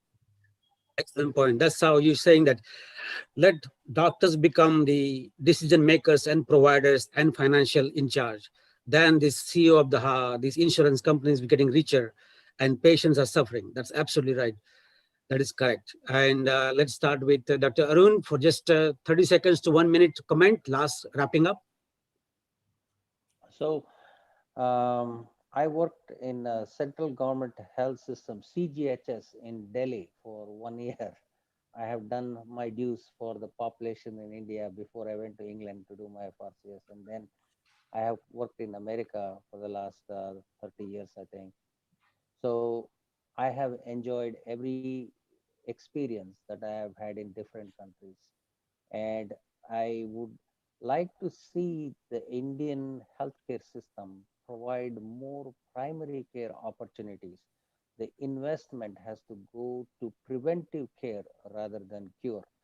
The incidence of coronary artery disease, the incidence or the prevalence or and incidence of diabetes, high blood pressure, all this is taking its toll because India is changing into a materialistic country. So with the stress of life, all these chronic diseases need to be addressed, and no better, as David suggested, to invest in the infrastructure to provide that primary care to all the members to bring down and maintain and sustain the total cost of care for healthcare in India.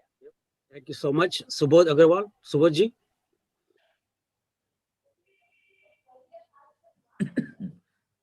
Unmute yourself. Okay, I support what Dr. Arun and David said, and Dr. Shaw. My thinking would be that India is a leader now. You know, they have done a great job in coronavirus management. They have an incredible IT system. I think this is an opportunity to look at healthcare differently, create a electronic medical record for each citizen, where every language can be added, every method can be added, Unani, Arabian, anything can be added, and provide that to a basic level in villages. And then from there, it goes to the city. Provided help in the city, but leaving the village alone is not the way of thinking.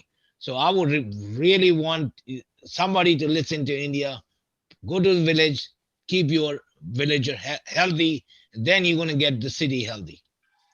Thank you for this opportunity, Raj. And want to say hello to everybody who is listening. This in India. Thank you. Thank you so much. And we will have the last comment from Vinod Bhai Shah, Dr. Vinod Shah. Yeah. So, you know, from the India's perspective, what I can tell you is what Dr. Pratap Reddy did with Apollo was incredible. And some of the people have also done that, but that's a very small segment. But every city and every community, if physicians were to unite, and if they were to form a center of excellence, the way I showed you, that when you build 40, 50, 60,000 square feet center of excellence, and you have all the modality available, and you provide care in outpatient setting like that, and you share the profit amongst the specialist and primary care, everybody will benefit because you can provide care at a lesser cost in a much more comprehensive way. The problem, and I have gone every year because I have a company there. Sometime, before Corona, I used to go 2, 3, 4 times a year. For physicians to collaborate with each other has been a big problem because I suspect there is a lack of trust amongst each other. So if they can collaborate and they say, we will consider this as a business, and there is no taboo in saying healthcare is a business by itself. And if you take this as a business and say, we will collectively invest in creating a center and provide the solution to our community and keep the profit, I think they can really, really do well for themselves as well as for the community, and they can get a lot of support from the government.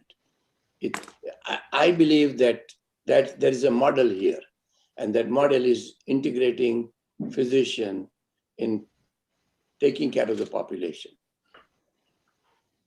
That's great suggestions from all the panelists. I thank you all for coming here and be part of this. Girdhar Gyaneji, before we close the session, your comment for 1 minute, please. Thank you. Again, big thank you from me. And when Dr. Raj, you mentioned that India was 112 out of 191 in the ranking, actually we have noted down the ranking was down because the accessibility was very poor. So now government has decided to incentivize private sector to set up 100-bedded hospital in tier 3 towns, which will be closer to the rural sector. And along with the 1.5 lakh health and wellness centers, I think in next 3 years, we will be able to overcome the shortage of the healthcare and improve the value-added services to the nation. But I learned a lot from all of you, to be very frank. I think this could be the best session of our conclave. Thank you very much. Thank you. Thank you again on behalf of Federation of Indian Physician Association. I thank you, Gyaneji, and Association of Healthcare Providers of India for doing this collaborative project. I think we learn from each other a lot, and we will continue to have similar sessions in future. Thank you, everybody, for your attendance and wonderful, wonderful presentation. Very interactive session, and I hope the people who are watching it, they will learn. And if there are any feedback, please let us know. Thank you all. Naresh Shetty, can you give in your closing remarks?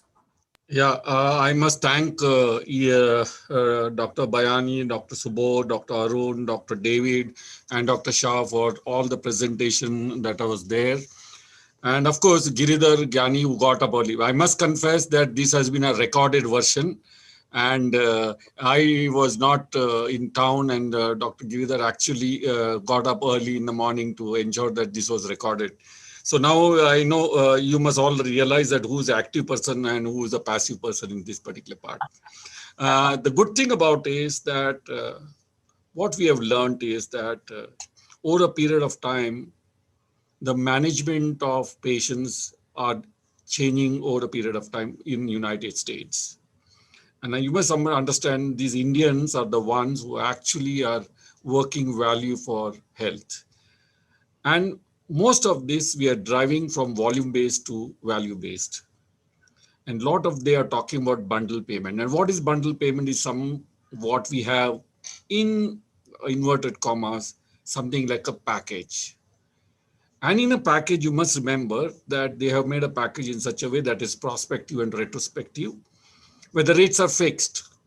And what they're saying is that once you fix the rate, if you do it at lesser rate than what they have given, you divide the profit among the doctors, the providers, and the insurance. Well, if it goes above the board, then you have to face the consequences. And so it shifts from hospital care to ambulatory care, because the fixed cost in ambulatory care would be much less than in hospital care, because in hospital care, the fixed rates are much, much, much higher, at least twice or thrice higher than in ambulatory care. And so we probably will have to rework our strategy of how to provide healthcare in the future. All right, welcome. Hello. Hello. And so there are minus points about bundle payments also. What you must remember is that most of these patients are daycare patients and they will be there for a day or two maximum. So a lot of treatment basically post this procedure are not covered. And we are not sure how do the patients get either physiotherapy or if they have post-operative complication and what are the number of days. And also you must remember, we have no control over patients' behavior or medication adherence. And so much is depending on this because this is a very tight knit. And if the patient does not follow the protocols or the SOP that has been talked about, we'll go haywire. So what we need to also understand that one shoe fits all may not be a great idea, but yes, we need to devise methods. We need to ensure that payments are less. And so whether it's Ayushman, whether it is CGHS, as all of us are fighting, the packages are not done as per the costing.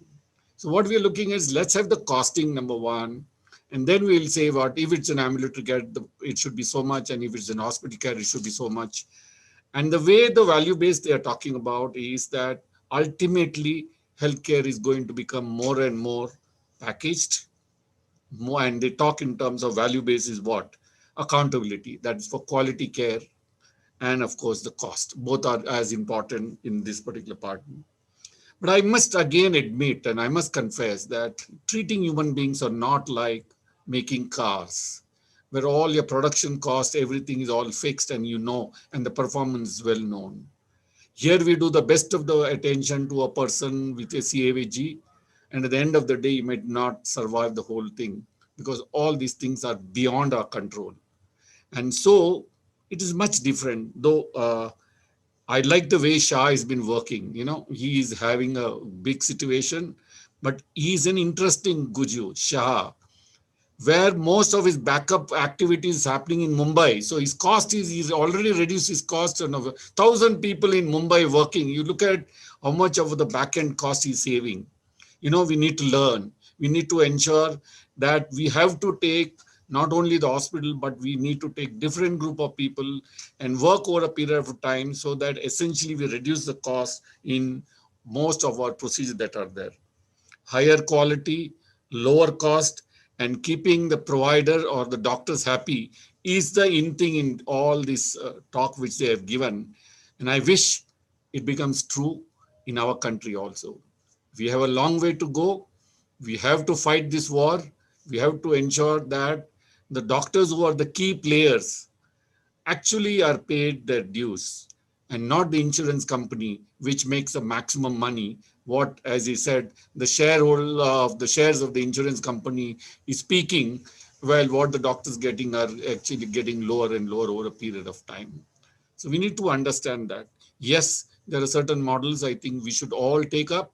And this is a challenge, and I think we should all fight together and across. And AHPI is doing a wonderful service. We can put all our hearts and minds together and come up with a solution. Thank you, Dr. Giridhar, for giving me this opportunity. Thank you, AHPI. And Dr. Giridhar always should have the last word, and I will leave it to you, sir. Yeah, let me tell our listener that what you saw was the recording where I participated. But let me mention here who was the director of the script. The director was none other than our Dr. Naresh Shetty. He was the one who, interacted with all of them one day before, told them the perspective of what we are looking in India. And accordingly, then the script was prepared, and that is where you saw the experts speaking. So once again, I was one of the small actors, but the director was Naresh Shetty. Thank you very much. Wonderful session. Naresh, you have done such a wonderful job that, honestly speaking, we couldn't experience that it was a recorded session at all. Yeah. You have done a wonderful, wonderful job.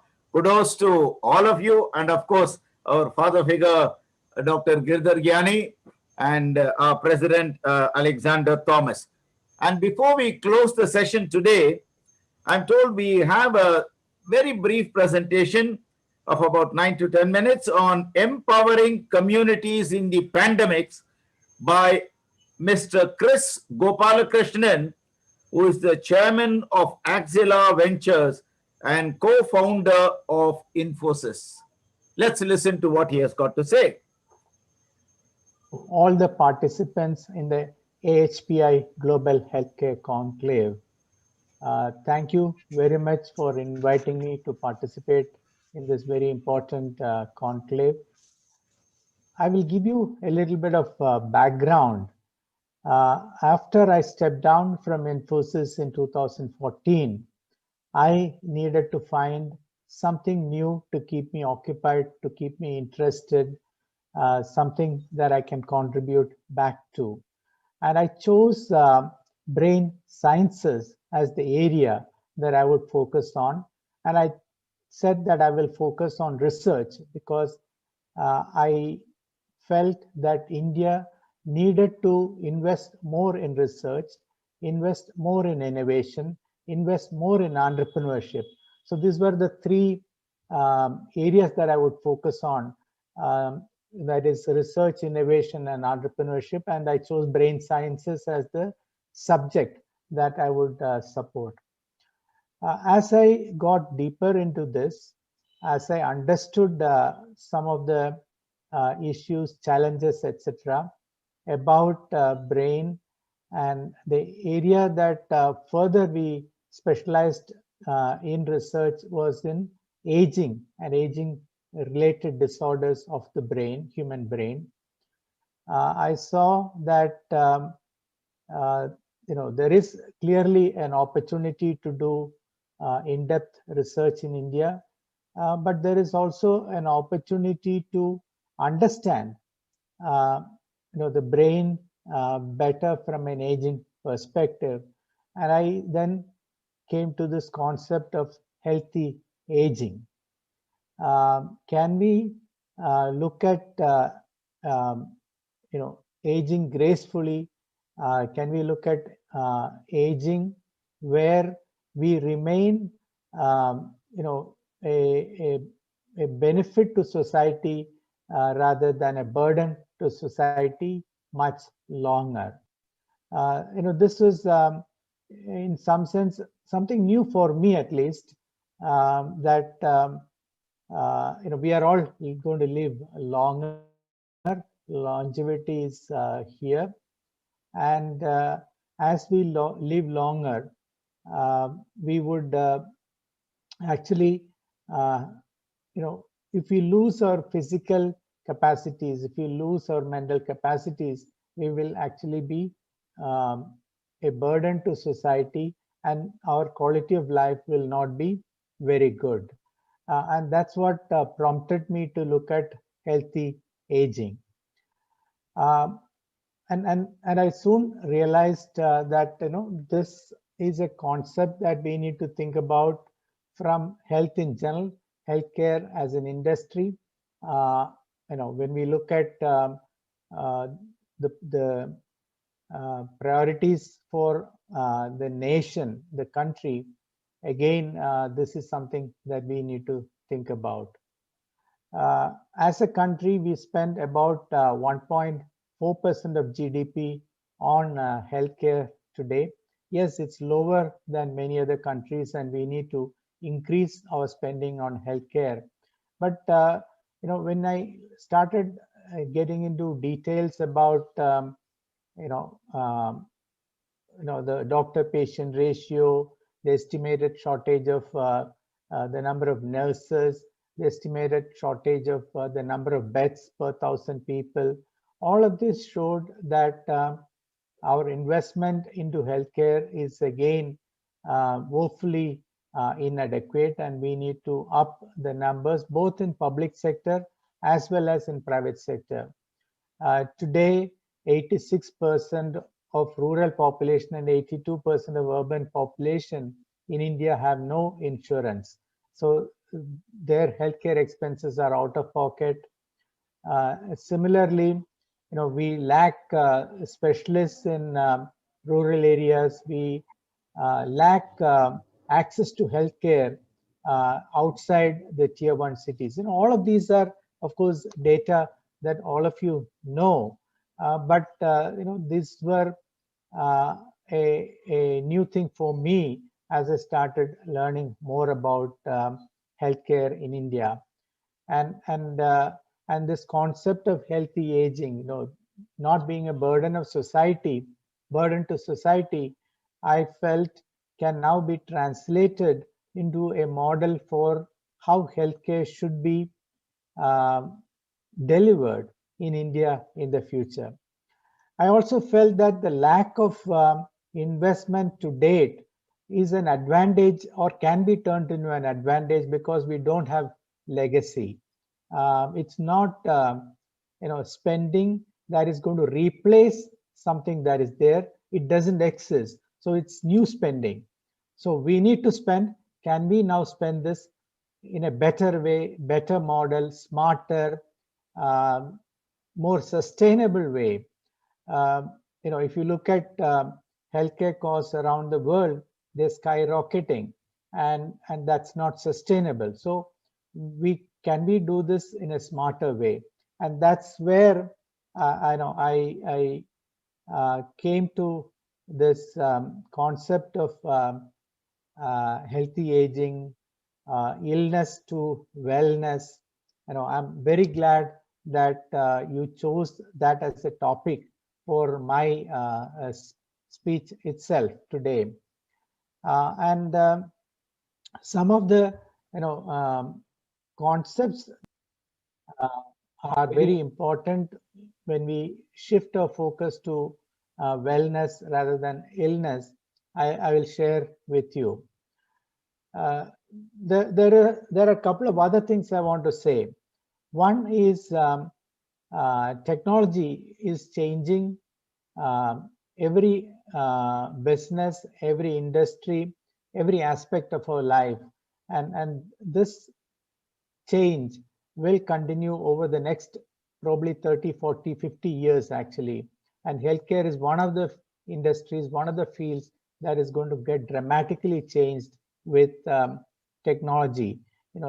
Things like digital computing, of course, but Internet of Things, or wearable devices, or embedded chips into the body, how you do diagnostics, how the cost of diagnostic equipment is coming down dramatically, how you can use wearable devices to collect data about several parameters of health parameters of that individual.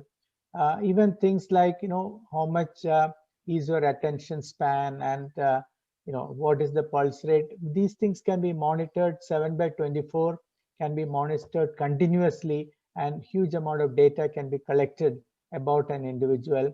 Then there are tools in the area of genetics, genomics, and things like that. There are tools that can be used to actually understand this data much better, using AI and ML tools and things like that. So again, personal devices, emerging technologies are going to change healthcare. The second aspect of emerging technologies is that how this data can be aggregated and used across the population.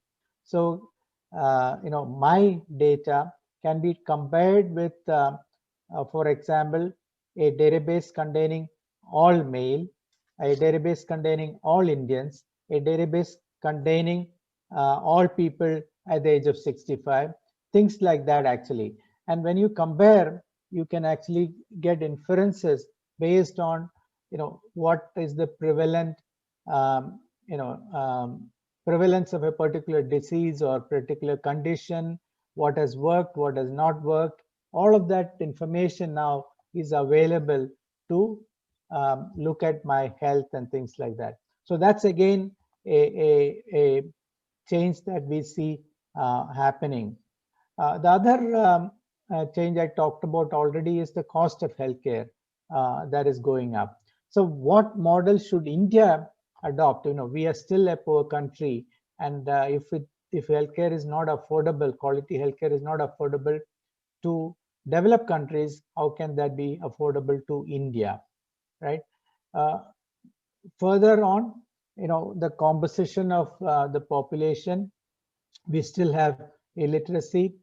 We have a significant percentage of the population living in tier 2, tier 3 cities or rural areas, agrarian economies and things like that. So access to specialists is limited. So all of these things, can we now take advantage of emerging technologies, and can we come out with new model for healthcare? And that's what I felt that I needed to share with you. The first aspect of from illness to wellness is this concept of medicine itself. Today we think about a doctor, a physician, a hospital, a clinic, approaching a clinic, etc. when we fall sick. Now, can we think about how do you manage to stay healthy, right? Whether you can think of your physician, your doctor as a coach helping you to stay healthy rather than reaching out to them when you fall sick. Now, this is a mindset change, this is a model change. And this also ties up with what I talked about, healthy aging, living healthy longer, etc. The second aspect of it is, when do doctors make money today? When does a clinic make money? When does a hospital make money? They make money when a patient falls sick. So what is the way that the healthcare service providers make money? It's when patients fall sick. Now again, I felt that the incentives are misaligned, because the hospitals or the clinics or the doctors now want more and more people to fall sick. That's a huge burden to society, huge reason probably for healthcare expenses to go up. Now, can we align this incentive to look at, they all make money only when the patient is actually healthy, that the patient does not fall sick. So can we shift to a different model? Insurance to some extent is actually a shift to this model. And even here, as I said, about 85% of Indians don't have insurance. So, they are spending from their own pocket. So we do need to increase the insurance coverage and move towards universal healthcare coverage. The government of India has come out with various schemes, the Ayushman Bharat scheme, etc., to make sure that we move towards universal health coverage and things like that. Now, from the alignment of incentives for healthcare providers, let me shift to a mindset for the individual also. The mental model for healthcare for the individual. Traditionally, again, especially white collar workers, if you look at people who actually work, in front of a computer, sitting on a desk, not, leveraging their, strengths or arms and legs and things like that, they have become more and more sedentary. They don't get enough exercise. So they have to actually go out and have exercises. With two-income families, with husband and wife working, again, our food habits are changing. We are eating food more outside our homes, cooked by somebody else and things like that, fast food, because of the convenience that it provides, etc. So how do we shift to a focus on healthy living? How do we focus on developing good habits? How do we focus on eating healthy, exercising regularly, and taking care of our health? The challenge with habits is that in the short term, you get a personal high, especially to the mind, when you eat sugar or when you eat sweets, or when you eat fast food and things like that, when you drink. But this will have a cost in the medium to long term on your health, etc. So the benefits come much later, whereas the the incentive comes in the shorter duration, and that's why it's quite a challenge to form habits, etc. So can we now shift our own mental models to think about a different lifestyle, which involves healthy living, which means eating healthy, exercising regularly, maybe looking at mental health through meditation, yoga, etc., and doing regular checkups to ensure that again we stay healthy much longer.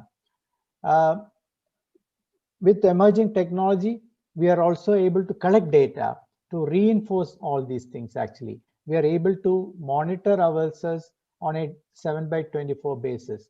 So to me, when I think about illness to wellness, it's actually a complete model for how healthcare will have to be thought about. So at the individual level, we need to change our lifestyle, we need to change our habits, we need to change how we live, to look at good eating habits, exercise, mental health, regular checkup, and staying healthy much longer. We need to change the incentives for hospitals, for healthcare service providers, for physicians, etc., to think about pay for outcomes, pay for the patient or the individual staying healthy. Our relationship with our healthcare service provider is a lifelong relationship. It's not when we fall sick, but it's actually from the time you are born to the time you die. You align the incentives for the patient to stay healthy. You look at model for healthcare as preventive rather than curative, which means that there is a lot more focus on primary health. I know these are the people who are in touch with the individual on a periodic basis, maybe at least once a month, or even more, maybe once in 15 days, etc., if the patient is not doing too well. And even creating a chart which says that, a digital measurement tool which says that we are continuously measuring your health parameters, and if these health parameters are green, nothing to worry about. Yellow, you immediately need to take corrective action so that you go back to green, and when you are in red, you need to consult your healthcare service provider. To me, this is the transition that we need to make from illness to wellness, and I strongly believe that this is the model that we need to adopt for our country. Take full advantage of the lack of legacy, the lack of investments, so that the investments that we make are the right kind of investments. We implement the right model, and this, if we do it well, can become a model for rest of the world also. I strongly believe that this will be more affordable. This will reduce the healthcare costs, and this is something that can actually be covered through health insurance and things like that. And the last piece I want to share with you is that as we do these things, as we collect data, we need to also look at this data with a perspective of understanding aging much better, understanding healthy living much better. Now, our traditional research is on illness, diseases, and how do you cure diseases. I think the new mindset that we need is all about actually how do you actually stay healthy? What is the implication of food habits? What is the implication of exercise? So your research also is actually focused on healthy aging. Your research is focused on health parameters, staying healthy and things like that. So, I started thinking about it. I started investing in some of these areas, working with groups that have similar thinking, similar concepts, etc. I believe that, the individual has to change, the healthcare system has to change, the insurance system has to change, and how we think about health in government will also have to change. And to me, that's this transition from illness to wellness. It's a complete transformation exercise for health in India. So thank you very much for giving me this opportunity to share my thoughts, and I hope what I say makes sense. As I said, I'm new to healthcare. I'm definitely not a trained physician or a doctor, but this is an area that's fascinating to me, interesting to me, and I hope what I said made sense for all of you. Thank you very much. We would like to thank Mr. Chris Gopalakrishnan on this occasion of the AHPI Global Conclave. He has been very active in various fields relating to healthcare, especially after he has stepped down from Infosys, and we are grateful to him. With this, today's session of the AHPI Global Conclave comes to an end, and I would like to thank all the participants, and let us have the last word from our president, Dr. Alexander Thomas, before we bring the curtains down on today's sessions and invite you for tomorrow at 3 o'clock. Dr. Alexander Thomas, please. Yeah, thank you, VC, for excellent moderation. I think today's sessions were very interesting. I think all the sessions I was listening with rapt attention. I hope all the delegates have also benefited from it. A lot of interesting ideas, a lot of things that we can follow on in India. So once again, I want to thank the participants, thank the speakers, thank the moderators, chairpersons, and our sponsors, and look forward to meeting you tomorrow for another day of knowledge sharing and togetherness. Thank you very much. Thank you, sir. Gyani, sir. Namaskar. Thank you. Dr. Alex, thank you. Thank you. Thank you very much. Thank you. We'll meet tomorrow at 3 p.m. Thank you.